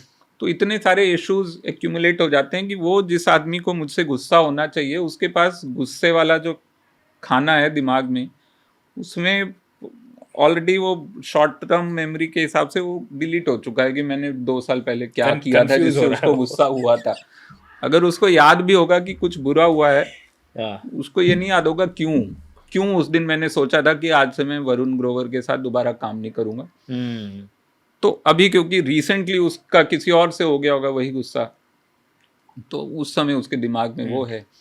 एक वो, दूसरा ये है इस इंडस्ट्री का जो जो अच्छी बात भी है और बुरी बात भी है कि people don't really care about ideologies as long as either the person you are working with can deliver what you Yes. want, or the person you are working with is a successful market product. Basically pure ना? Capitalism. हाँ, तो वो pure capitalism वाला जो फंडा है ना, वो उसकी वजह से फायदा भी है नुकसान भी है, लेकिन वो यहाँ बहुत ज्यादा है। और तीसरा जो पॉइंट है कि बहुत कम लोग हैं जिनकी कोई क्लियर आइडियोलॉजी है। ठीक है, कोई आइडियोलॉजी, बहुत कम लोग हैं जिनकी एक क्लियर आइडियोलॉजी मैं कि इस मैं पे बिलीव करता हूँ, हाँ मैं ये हूँ करूँगा। और मैं इससे बाहर नहीं जाऊंगा। ठीक है, मेरा दायरा अपने अंदर जो चर्निंग होगी उससे इवॉल्व होगा, है ना, रिफाइन होगा। ये नहीं कि भाई आज मैं ये हूँ और कल मैं ठीक उसका उल्टा हूँ, जो हो जाता है यहाँ पे लोगों के साथ। जो रेजीम चेंज होगी तो वो बदल जाएंगे, है ना, या कोई चीज़ अचानक से सक्सेसफुल हुई तो वो अच्छा चलो हम वो बना लेते हैं क्योंकि वो उस आइडियोलॉजी की चीज़ है जो हमारा कुछ लेना देना नहीं है उससे, लेकिन हम बना लेते हैं। तो वो जो शिफ्ट है ना, प्रॉफिट इज द की। हाँ, तो उस वजह से भी they won't stick to any clear this idea कि अच्छा ये एकदम ही ये इंसान आज से हमेशा आउट है हमारे सर्कल से। वो इंसान वापस आ सकता है क्योंकि या तो वो बदल जाएगा या आप ही बदल जाओगे, ये भी हो सकता है। तो बड़ा वो है। तो ये आप एक क्वेश्चन में हमेशा से पूछना चाह रहा था कि आप जो इतनी मल्टीपल फील्ड से डील करते हैं और हर किसी फील्ड का मूड और जॉनरा ही अलग है। स्टैंड अप कॉमेडी का अपना एक मूड है, फिर आप शॉर्ट स्टोरी लिखते हो उसमें एक अलग मूड है, फिर फिल्म का एक अलग मूड है, फिर लिरिक्स का अलग ही चीज़ है। तो ये मल्टीपल फॉर्मेट से जब आप डील करते हो तो उसमें एक और चीज़ होती है, कई बार एक आर्ट का अपना इंटरकनेक्टेडनेस भी होता है कि वो फॉर्म आपको लगेगा अलग है लेकिन वो सिमिलर है। फॉर एग्जांपल मैं जैसे वीडियो डायरी करता हूँ तो लोग बोलते हैं अरे तुम तो पोएट्री करते थे किसी टाइम पे, वो छोड़ दिया। छोड़ क्यों दिया? मैंने छोड़ नहीं दिया, वो इसमें ट्रांसफॉर्म हो गया, इसमें मैं पोएट्री की तरह ही लिखता हूँ। वो दिखेगी नहीं ऑब्वियसली, वो लगेगा फनी है, बट वो उसका जो माइंड सेट से जिसमें लिख रहा हूँ वो that is very much connected to that art form as well. तो एक तरह से आर्ट फॉर्म भी वियर्डली कनेक्टेड है। तो आप ये इतने सारे डील करते हो तो इसमें क्या आप, जैसे कि आप मुझे संजीदा होना है, अभी मैं लिरिक्स लिख रहा हूँ तो अभी ज़्यादा मजाकिया नहीं होना, या फिर हाउ लाइक मेंटली किस तरह से आप उसको वर्क अराउंड उस चीज़ से करते हो? तो मेरे लिए हाँ वो बिल्कुल ही exactly what you are saying, all of these are same almost art form. मतलब art form is same, art form is playing with words. अब वो शब्दों को आप इस तरह से बिठा दो तो वो गीत हो जाता है। मतलब उस पर आपने रिस्ट्रिक्शंस कुछ लगा दी तो वो फिल्मी गीत हो गया। वो रिस्ट्रिक्शन हटा दो तो बच्चों की कविता या कोई भी कविता हो सकती है कि कोई धुन नहीं है, कोई सिचुएशन नहीं है, आपको खुद ही इमेजिन करनी है, फिर लिख दो कुछ। वही शब्दों से आपको कोई बात अगर कहानी के शक्ल में कहनी है तो वो कहानी हो सकती है या वो स्टैंड अप कॉमेडी हो सकती है। तो मैं इसको उस तरह से देखता हूँ कि मैं एक वो जो मल्टी कुजीन रेस्टोरेंट का शेफ हूँ।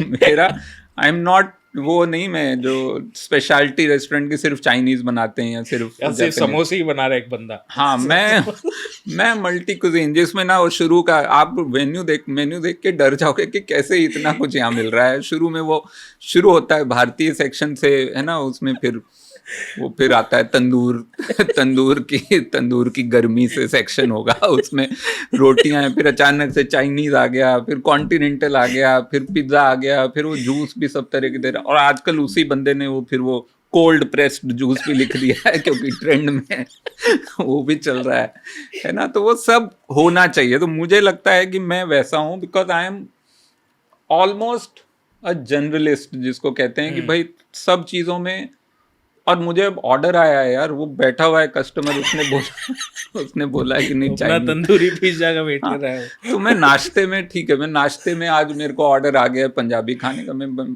पराठे बना दूंगा, लेकिन लंच में मेरे को ऑर्डर आ गया है चाइनीज का, तो मैं चाइनीज बना दूंगा डिनर में। सो लेकिन वो जो एक होता है ना, हर चीज का एक फिर भी एक फ्लेवर होता है एक दुकान का, तो वो रहेगा, which is what is my effort to make it better, not make it authentic Chinese or authentic Japanese or whatever। अगर ऑर्डर आया, it has to be authentic me, कि मैं ये चीज ऐसे बनाता हूँ। आप बोलते हो ना बच्चों की कविता, तो ये मेरी बच्चों की कविता ऐसी है, so it will not be the definitive बच्चों की कविता कि हाँ भाई वो आप कंपेयर करो किसी ऐसे इंसान से जो सिर्फ बच्चों की कविता लिखी है जिसने जिंदगी भर, जैसे ये शेल सिल्वरस्टीन है, ठीक है, उसकी बहुत किताबें हैं बच्चों की कविताओं की, और बहुत पसंद है मुझे वो उनकी राइटिंग।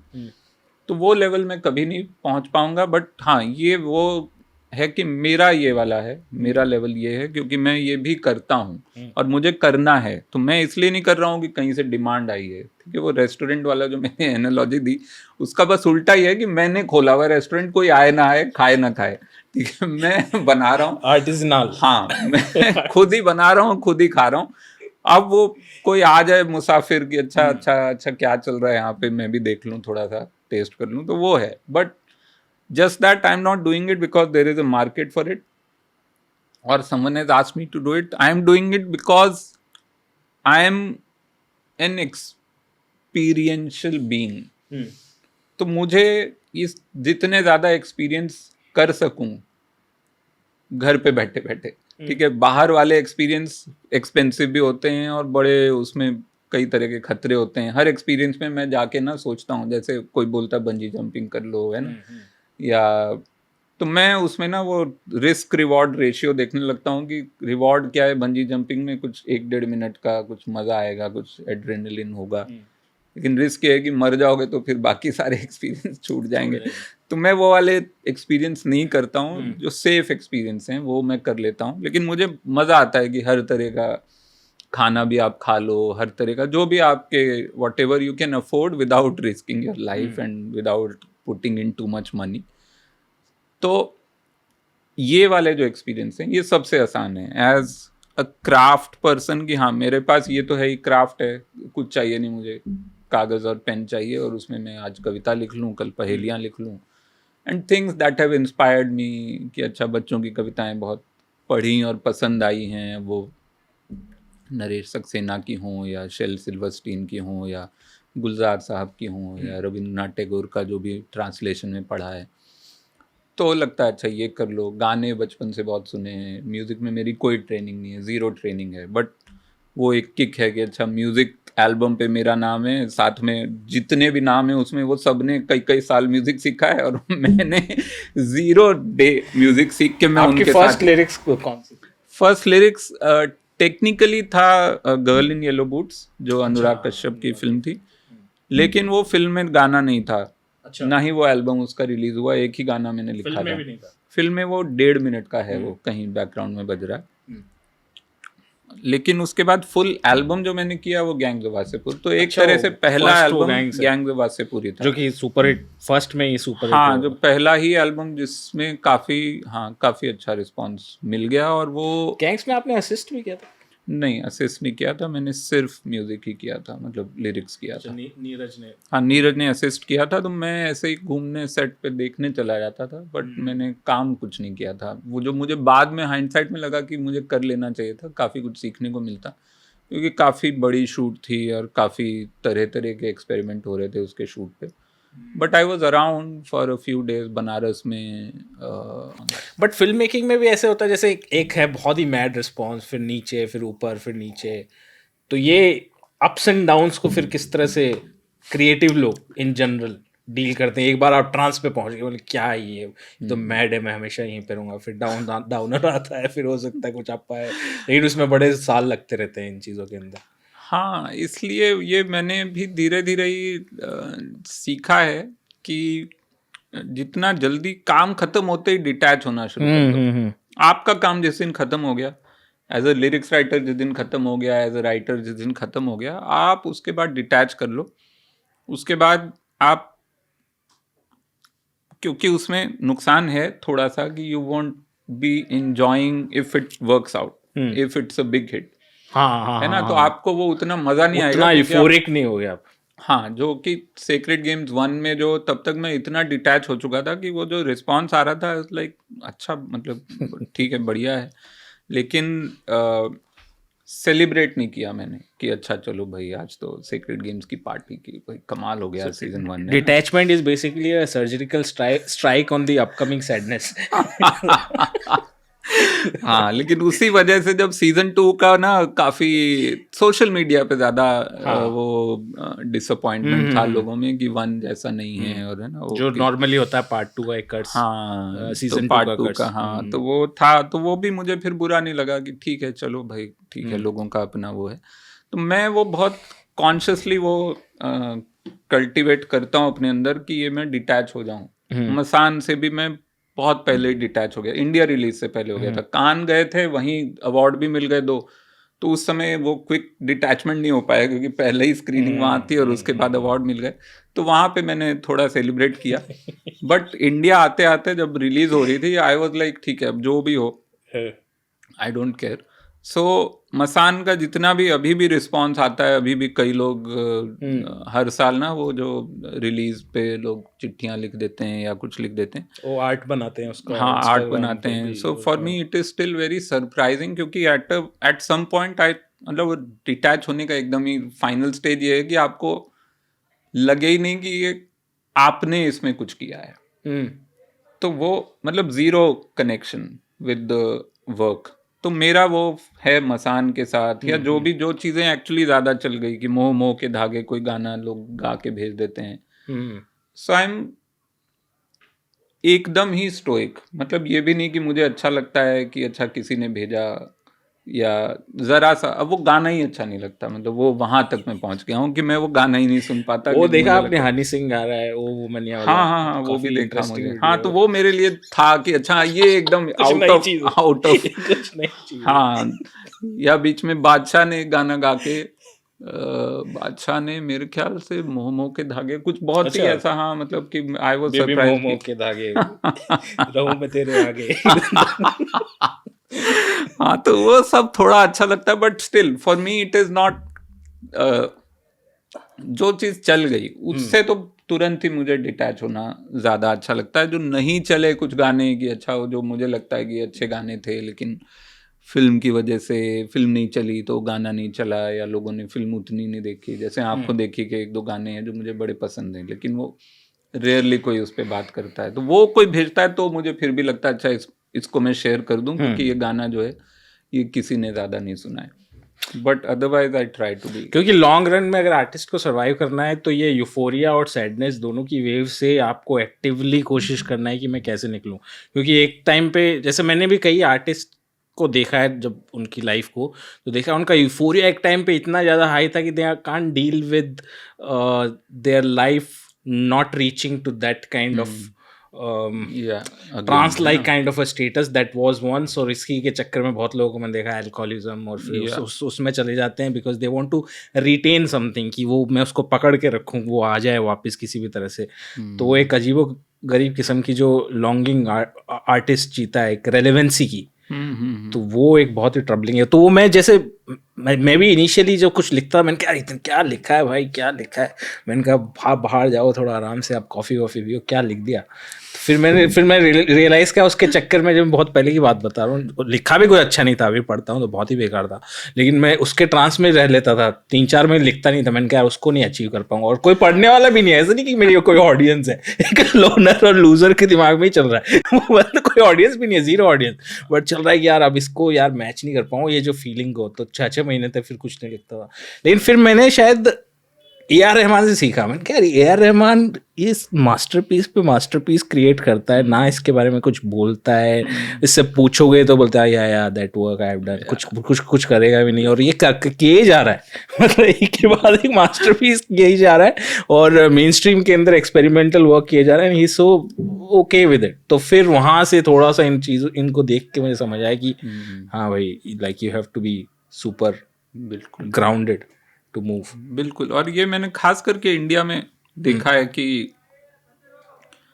यहाँ पे बहुत जल्दी बर्नआउट हो जाता है आर्टिस्ट, बहुत जल्दी, क्योंकि इकोसिस्टम भी तो नहीं है। हाँ मतलब वहां पे मैं देख रहा हूँ कि अभी मतलब ये जॉर्ज मिलर, अब भाई फ्यूरियोसा बनाई है इसने, 79 का है ये। इवन कांस में जो पामदेव और में ज्यादातर डायरेक्टर 53, 56, 50, 60s। हाँ मतलब वो 90 साल की उम्र में तो फ्रांसिस फोर्ड कपोला ने वो फिल्म बनाई है जो कि, और वो फिल्म मैंने सोचा चलो बनाई होगी, जब मैंने नाम सुना कि भाई मेगालोपोलिस नाम से फिल्म बनाई है और फ्रांसिस फोर्ड कपोला 90 साल का, मुझे लगा ठीक है वो मतलब सांत्वना उसके आमोर जैसी ना वो कमरे में बनाई होगी एक, भाई है ना, कोई दो एक्टर होंगे एक घर में बन गई होगी फिल्म।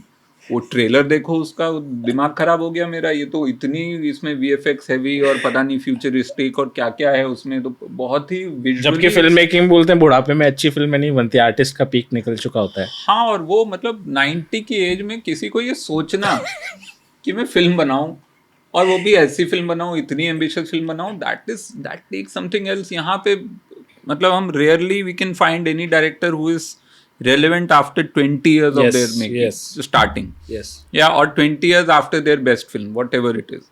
अगर सेकंड थर्ड फोर्थ फिल्म उनकी आ गई है, पीक आ गया है, तो बस उसके बाद फिर वो बहुत ही यहाँ पे इतना मुश्किल है। सिर्फ रे और घटक मेरे दिमाग में आते हैं जिन्होंने एंड तक अच्छी फिल्में बनाई। बिल्कुल बिल्कुल। और इनफैक्ट यार रे की मैं तो मतलब मुझे जो एंड वाली मुझे भी ज्यादा पसंद है, ज्यादा पसंद है intellectually, I think that is the sharpest film, specially जो कैलकाटा ट्रिलॉजी है, प्रतिद्वंदी और वो इनका, वो तो मतलब वो सही बात है। तो रे इज वन एब्सोल्यूट क्या बोलते हैं आउटलायर दिस, जो कि बहुत रेयर होता है, बहुत ही रेयर। वरना तो यहाँ तो मतलब 3, 4, 5 फिल्मों के बाद तो कोई भी कुछ नहीं कर पाया है।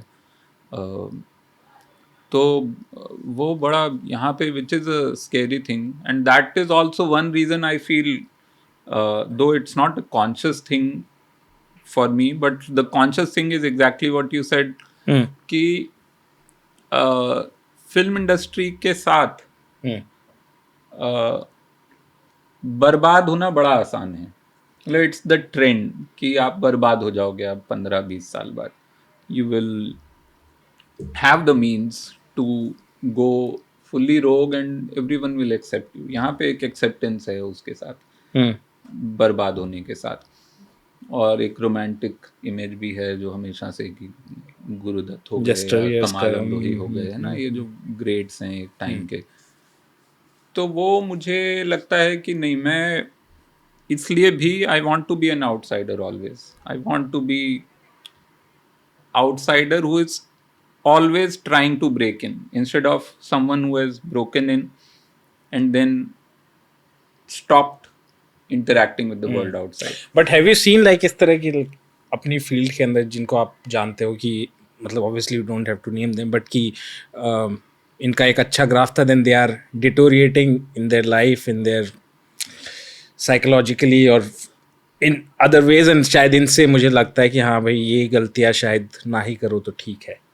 हाँ बहुत सारे, मुझे लगता है कि बहुत सारे क्रिएटर्स, राइटर्स, डायरेक्टर्स में जिनको जानता हूँ जो बिल्कुल ही कट ऑफ हो गए बाहर की दुनिया से, और वो दुनिया मतलब somehow, I don't know how it happens, but artists start believing कि they can create stuff out of their own minds, जो इम्पॉसिबल है। आप अगर दुनिया से नहीं जुड़े हो, और वो दुनिया से जुड़ने के ये नहीं है कि मैं कह रहा हूँ कि आप जाके मतलब हर रोज ही ऑटो से चलो या ऑटो वाले को परेशान करो बात करने के लिए, हाँ मतलब वो नहीं है। You just have to feel at the same level as a human level, कि हाँ भाई वो एक इंसान है, उसकी जिंदगी भी उतनी ही कॉम्प्लिकेटेड है जितनी मेरी है, या जितनी किसी आप जिसकी बायोपिक बना रहे हो आप किसी की ना, वो बड़ी कॉम्प्लिकेटेड उसकी लाइफ थी, हम उस पर साहिर लुधियानवी पे बायोपिक बनाएंगे। भाई आप सड़क पे जो भी इंसान है, anyone, every person is a is a complex complicated being. आप ये सोचना ना, आप वो सबसे बड़ा मेरे ख्याल से वो होता है कि लोगों के जब जो डेंजरस बिलीफ है, दैट यू बिलीव कि now you have reached an exclusive circle जहाँ पे आपको एक्सेस है कुछ जिंदगियों का, और वही जिंदगियां मैटर करती हैं, या वही लोग या वही तरीका मैटर करता है, और बाकी सारे तरीके एक तरह से आपका वो वाला पास्ट है जो विच इज बीनीथ यू। वो कनेक्शन जहाँ टूट गया ना, वो इमोशनल जहाँ टूट गया, खत्म है फिर। और वो यहाँ बहुत कॉमन है, बहुत ज़्यादा आसानी से होता है। और जैसे कि जस्ट एन एग्जाम्पल, मैं लोकल ट्रेन से बहुत ज़्यादा सफ़र करता हूँ, and it is just logical, it's not even something कि भाई आप बहुत हम्बल हैं या आप बहुत, है ना, वो लोगों के दिमाग में वो आता है। लेकिन यार मुझे जाना है टाउन, लोकल ट्रेन से जाना, मैं क्यों जाऊंगा? 2 घंटा मैं कार में बैठा रहूं, है ना, और उसमें मतलब कार एक तो वैसे इतनी सफोकेटिंग सी चीज़ है, मुझे बहुत ही generally I don't like cars. और एसी चल रहा होता है, एसी बंद करो तो खिड़की खोलनी पड़ती है, पोल्यूशन, बहुत सारी दिक्कतें हैं। और ऊपर से I am very very paranoid about road travel, और गाड़ियाँ कहीं कुछ पलट जाए यहाँ, तो खुद आपकी गलती ना भी हो, कोई ना कोई होगा जो सामने से आके कुछ बदतमीजी कर देगा।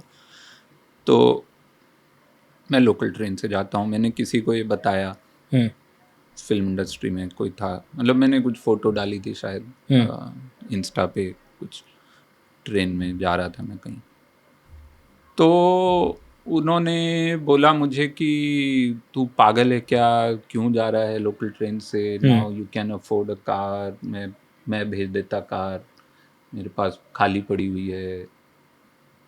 तो मुझे समझ आया कि they had a disdain in their voice about this thing. मतलब he's suffering basically. हाँ, disdain for this way of life कि तुम क्यों जा रहे हो, और लोकल ट्रेन में कौन जाता है, क्यों तुम गाड़ी में you can take your calls। मैंने कहा यार मुझे मज़ा भी आ रहा है पहली बात, और आसान भी है, बहुत आसान है, मैं 1 घंटे में पहुंच जाता हूँ मेट्रो और उससे, और कितना मज़ा आता है, मतलब it's just. So I think वो कई लेवल पे just doing living this kind of life is not just socially better for an artist, just जो खुलापन आपको लोकल ट्रेन में जो आपको हवा लगेगी, वो मेरे ख्याल से आई डोंट नो, मतलब थोड़ा ज़्यादा मैं वो हो रहा हूँ, क्या बोलते हैं उसको, एब्स्ट्रैक्ट हो रहा हूँ, पोएटिक, हाँ पोएटिक एब्स्ट्रैक्ट हो रहा हूँ।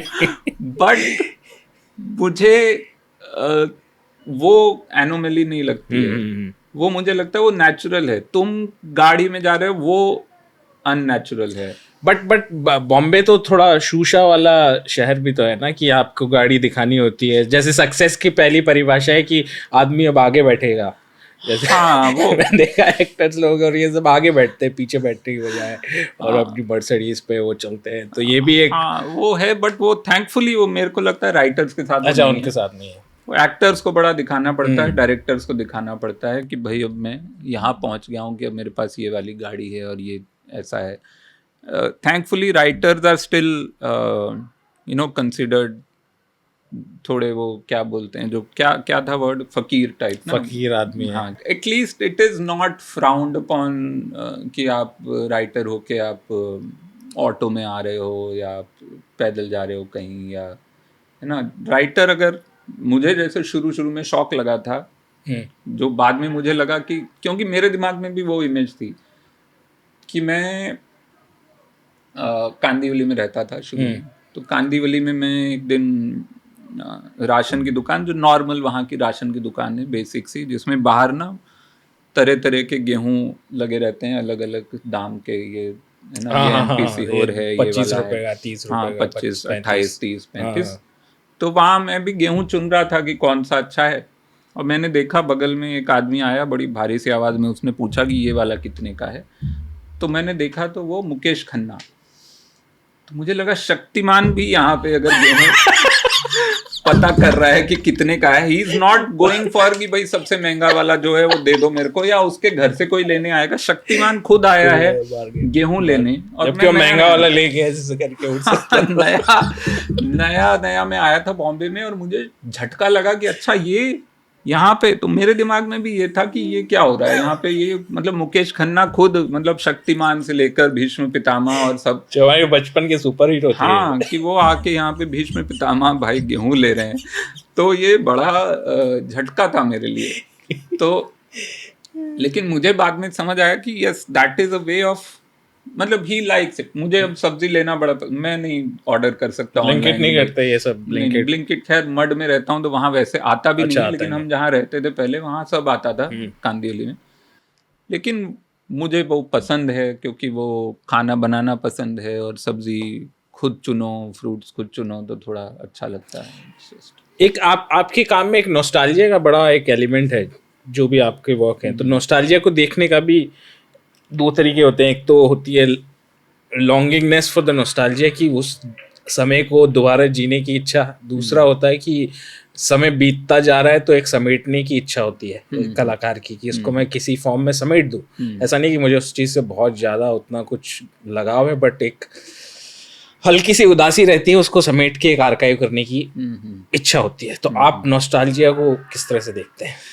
बहुत बढ़िया तरह से आपने इसको बयान किया है. समय को समेटने की कोशिश ही होती है. मेरे लिए दो तीन चीज़ें होती हैं इसके अलावा. एक ये होता है कि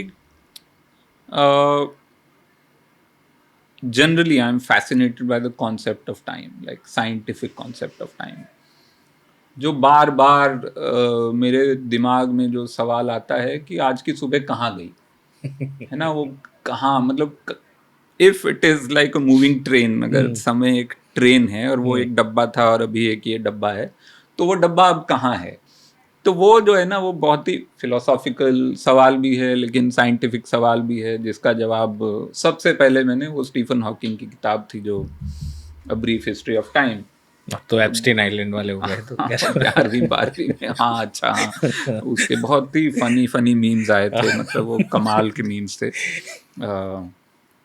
बट हाँ, तो उसमें भी मैंने उसमें भी ये सवाल किसी और तरह से दिया हुआ है, मतलब इतने डायरेक्ट तरह से नहीं.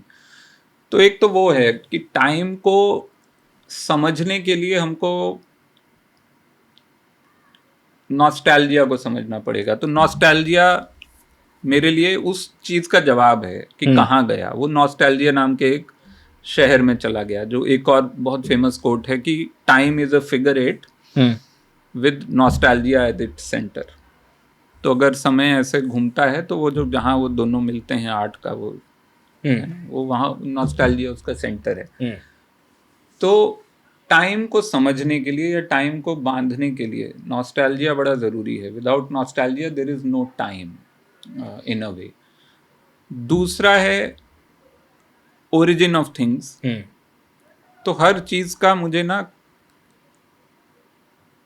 ओरिजिन समझने का थोड़ा शौक है. कि जैसे सेक्रेड गेम्स में हमने जो कोशिश की, जो चीज़ नॉवेल में नहीं थी लेकिन हमने शो में लाई, कि जो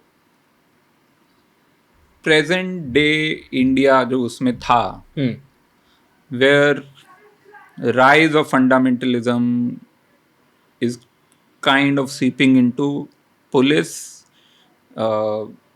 एंड माफिया एंड पॉलिटिक्स, सब जगह है वो कहाँ से आया. तो वो इसलिए वो कहानी 1970 से शुरू हुई, जब इंडिया में एक दौर वो वाला चल रहा था. तो वहाँ से उसका ओरिजिन समझने की थोड़ी सी कोशिश हुई. या ऑल इंडिया रैंक में अभी जो फिल्म मैंने बनाई, उसमें भी it's at least the attempt was to not just do pure nostalgia कि भाई उस समय ये वाली पेंसिल होती थी और ये रबर होता था, और not nostalgia about objects, but nostalgia also as a means to understand this obsession of India with success. This idea of success, या जो success industry जो अपने आप में एक है, जो कि अब सबसे बड़ी इंडस्ट्री है इस समय. तो वो उसका ओरिजिन कहाँ से है? उसका ओरिजिन मतलब जो कोशिश की है फिल्म में, it's in the failure of the previous generation to make something worthwhile of their life in their own understanding, कि हमने कुछ नहीं किया तो हमारे बच्चे कहीं जाके सक्सेस किसी तरह का अचीव करेंगे। और उस समय वही एक ऑप्शन दिया गया कि आप एकेडमिया में डाल दो, और फिर एक जो वही वो obsession with meritocracy and all that, और उससे वो कहीं एक दूसरी दुनिया में आपको पहुंचा देंगे जहाँ पे your previous life won't matter.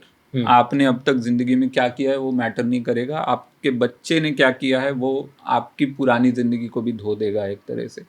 So that was also one more way. So nostalgia also as a way of analyzing past, not just glamorizing or romanticizing past, but analyzing it. तो वो भी एक मेरी कोशिश रहती है, जो कहानियों में भी शॉर्ट स्टोरीज जो मैंने लिखी हैं उनमें भी 2-3 कहानियां हैं, जैसे कि एक हरिहर विचित्र है जो कि पार्टीशन के टाइम की कहानी है। अब उसमें मेरे अपने ही परिवार का नॉस्टैल्जिया बहुत सारा है, जो पार्टीशन के टाइम पे जो मैंने कहानियाँ अपनी नानी से सुनी, और वो लोग वहाँ से इस समय जो पाकिस्तान है वहाँ से वो लोग पार्टीशन के बाद इंडिया आए, तो नॉस्टैल्जिया है उसमें। लेकिन उसके साथ ही साथ उस ट्रॉमा को समझने की कोशिश है, जो ट्रॉमा ऑफ माइग्रेशन है, trauma of feeling helpless eight that time, जहाँ पे आपको एक जगह से निकाल के दूसरी जगह पे कुछ पॉलिटिकल करेंट्स ने उठा के यहाँ फेंक दिया है। सो वो कोशिश रहती है। एंड आई एम या in a way kind of obsessed with nostalgia. In fact 3 मतलब अभी मैंने ऑल इंडिया रैंक लिखी, वो 1997 में सेट है। फिर एक और फिल्म मैंने अभी लिखी है मालेगांव नाम की, वो भी 1997 में सेट है। और तीसरी फिल्म अभी मैं जो लिख रहा हूँ वो भी बाई चांस ऐसा हुआ कि वो कहानी भी 96-97 में सेट है। तो मुझे लग रहा है मैं बार बार घूम के कुछ हुआ था आपके 96-7 में कुछ मेजर इवेंट हुआ? उस उम्र में मैं 16-17 साल का हुआ था उस समय। तो वो एक 16-17 साल में जो आप होते हैं वो शायद thrill of arriving new in the world. हाँ, वो आप जिंदगी भर आप उसको रिलीव करते रहते हैं through multiple other whatever flashes में दिखाई देती है कभी-कभी। हाँ, तो वो शायद बाई चांस, ये तीसरी कहानी मैंने चुनी नहीं थी कि उस साल में हो, कहानी चुनी for some other reason. But फिर जब उस पर रिसर्च करने और शुरू किया तो पता चला कि उसमें भी जो मेन इवेंट्स हैं वो 97 में हुए। एक ये जो इंटरनेट के दौर में एक गानों का जैसे आपका गाना था वो बिखरने का मुझको शौक है बड़ा, तो बहुत ज़्यादा हिट हुआ और इंटरनेट पे बहुत चला, इंस्टाग्राम पे। बट उसके अजीबोगरीब वो भी दिखे कि कहीं पे भी आजकल इंस्टाग्राम पे गाना का कोई लॉजिक नहीं है, उस वहीं पे भी डाल देते हैं। आप कोई गोभी की सब्जी बनाना सिखा रहा है, उस पर बिखरने का मैंने कहा इसका लॉजिक क्या है इसके साथ? एक वियर्ड एस्थेटिक्स। हाँ, उसका सबसे फनी मीम, मैंने सबसे फनी मीम उसका देखा है जो आई थिंक अनमैचेबल है। जिसने भी सोचा है वो जीनियस है, क्योंकि वो सीसीटीवी फुटेज है एक एक्सीडेंट का, जिसमें एक बाइक स्किड हो जाती है, स्किड हो गई है, वो सीसीटीवी फुटेज है, वो स्किड होती है और उसके बाद वो बंदा जो है थोड़ा घिस गए उसके जो भी पैर, वो उठता है और वो बाइक उठाता है। तो बिखरने का मुझको शौक है बड़ा, और वो जब उठाता है बाइक तो फिर आता है समेटेगा मुझको, तू बता जरा। मैंने बोला ये कैसे, किसने क्या सोचा है? लोग इस समय, जो मुझे लगता है, जो which is your area of expertise actually, this absurd humor on internet is actually way better than a lot of stand-up comedy, professional comedy जो हो रही है, उससे कहीं ज्यादा it's touched the divine level for me. बिल्कुल, वो कमाल का काम हो रहा है इंटरनेट पे। और बहुत सारे ऐसे हैं जिनका हमको ओरिजिन भी नहीं पता कि किसने ये सोचा और ये मीम बनाया, और फिर वो सबसे इंटरेस्टिंग है, उसमें कोई बैगेज नहीं है एक हिस्ट्री का या फिर किसी आर्टिस्ट के ईगो का। It's floating, everything is floating and you consume it. बिल्कुल, आई थिंक वो ऑलमोस्ट वो जो बैंक्सी ने जो करने की कोशिश की थी, फिर उसके बाद Banksy again became a capitalistic enterprise. Yes, but ये इस समय सबसे बड़ा फ्री, मतलब you feel humanity is free still, like there is still this idea of global consciousness, humor, communication without the baggage of I own this. तो वो जो है ना, वो कमाल, decentralization of humor basically। हाँ, वो बहुत एक मोदी का भी था उसमें बिखरने का मुझको शौक है बड़ा। उनकी आवाज में वो है। और फिर उसमें वो सीढ़ी चढ़ते हुए फिसल के गिर, वही डाला हुआ है किसी ने वीडियो, वो जो सीढ़ी पे ही ट्रिपिंग। और वो ट्रिपिंग का तो किसी ने क्या क्या, वो कोई किसी ने शॉट मारा बेसबॉल में, वो बॉल उड़ गई स्टेडियम से, फिर वो आके इनके सिर पे लगी, ये ट्रिप हो गए। वो जो इस तरह के बहुत ही पता नहीं क्या क्या सोचते हैं, और बड़ी मेहनत करते हैं लोग ये मीम्स बनाने में कई बार। जो कि पहले के टाइम में बड़ा लोग वो सोचते कि मैंने गाना लिखा है, इस पर्पस के लिए लिखा है, ये कहाँ बजा रहे हैं, कहाँ हो रहा है, या फिर ये फिल्म को कैसे दिखा रहे हैं, कहाँ दिखा रहे हैं। तो वो एक इस जनरेशन में वो इतना टाइटनेस जो है वो भी टूट गई। मतलब कोई भी चीज़ कहीं भी मिक्स होके उसका रीमिक्स बन के कुछ भी बन रहा है, इज क्वाइट इंटरेस्टिंग। बिल्कुल बिल्कुल, इस समय तो बहुत बढ़िया काम हो रहा है, and I think you are contributing to it in your own way by curating and giving a very मतलब serious critical analysis, जो which all good art deserves a critical appreciation, to make it like serious art. एक जाते जाते आपको बताता हूँ, मैं एक डायरी पढ़ रहा था पुरानी, 2000, आपको याद भी नहीं होगा, 2011 में हम लोग मिले थे किसी पार्टी में सोमेन के यहाँ पे, बहुत पहले की बात है, 2011। हाँ, तो मैं डायरी लिखता था उस टाइम, सबके लिए कुछ ना कुछ लिखता था। अच्छा। जिससे मिलता था, तो आपके लिए लिखा था, very funny guy, he will become very successful one day. अच्छा, will become a big name one day. 2011 में अभी लिखा हुआ है मेरे पास घर पे। वो एक इंटरेस्टिंग डिटेल था जो मुझे याद आया जाते जाते। इंटरेस्टिंग। तो टाइम का वही कह रहा हूँ कि वेरी भैया है। अच्छा, super. So thank you so much Varun. बहुत टाइम से मेरे पास इतने लोगों के मैसेज आ रहे थे कि वरुण कब आएंगे। हाँ, मैं भी कब से, हम लोग 2-3 साल से बात कर रहे हैं कि भाई ये करना है, तो I am feeling very lucky to be part of this illustrious list of your guests. बहुत कमाल के पॉडकास्ट होते हैं। So thank you so much. Love me insane, flowers and chocolate in a color that matches my bonnet. Oh no, it's not a test, only the best. Belle Époque, oh oh, la Belle Époque, oh oh, la Belle Époque, la Belle Époque. Airplanes with my name and dinner at restaurants.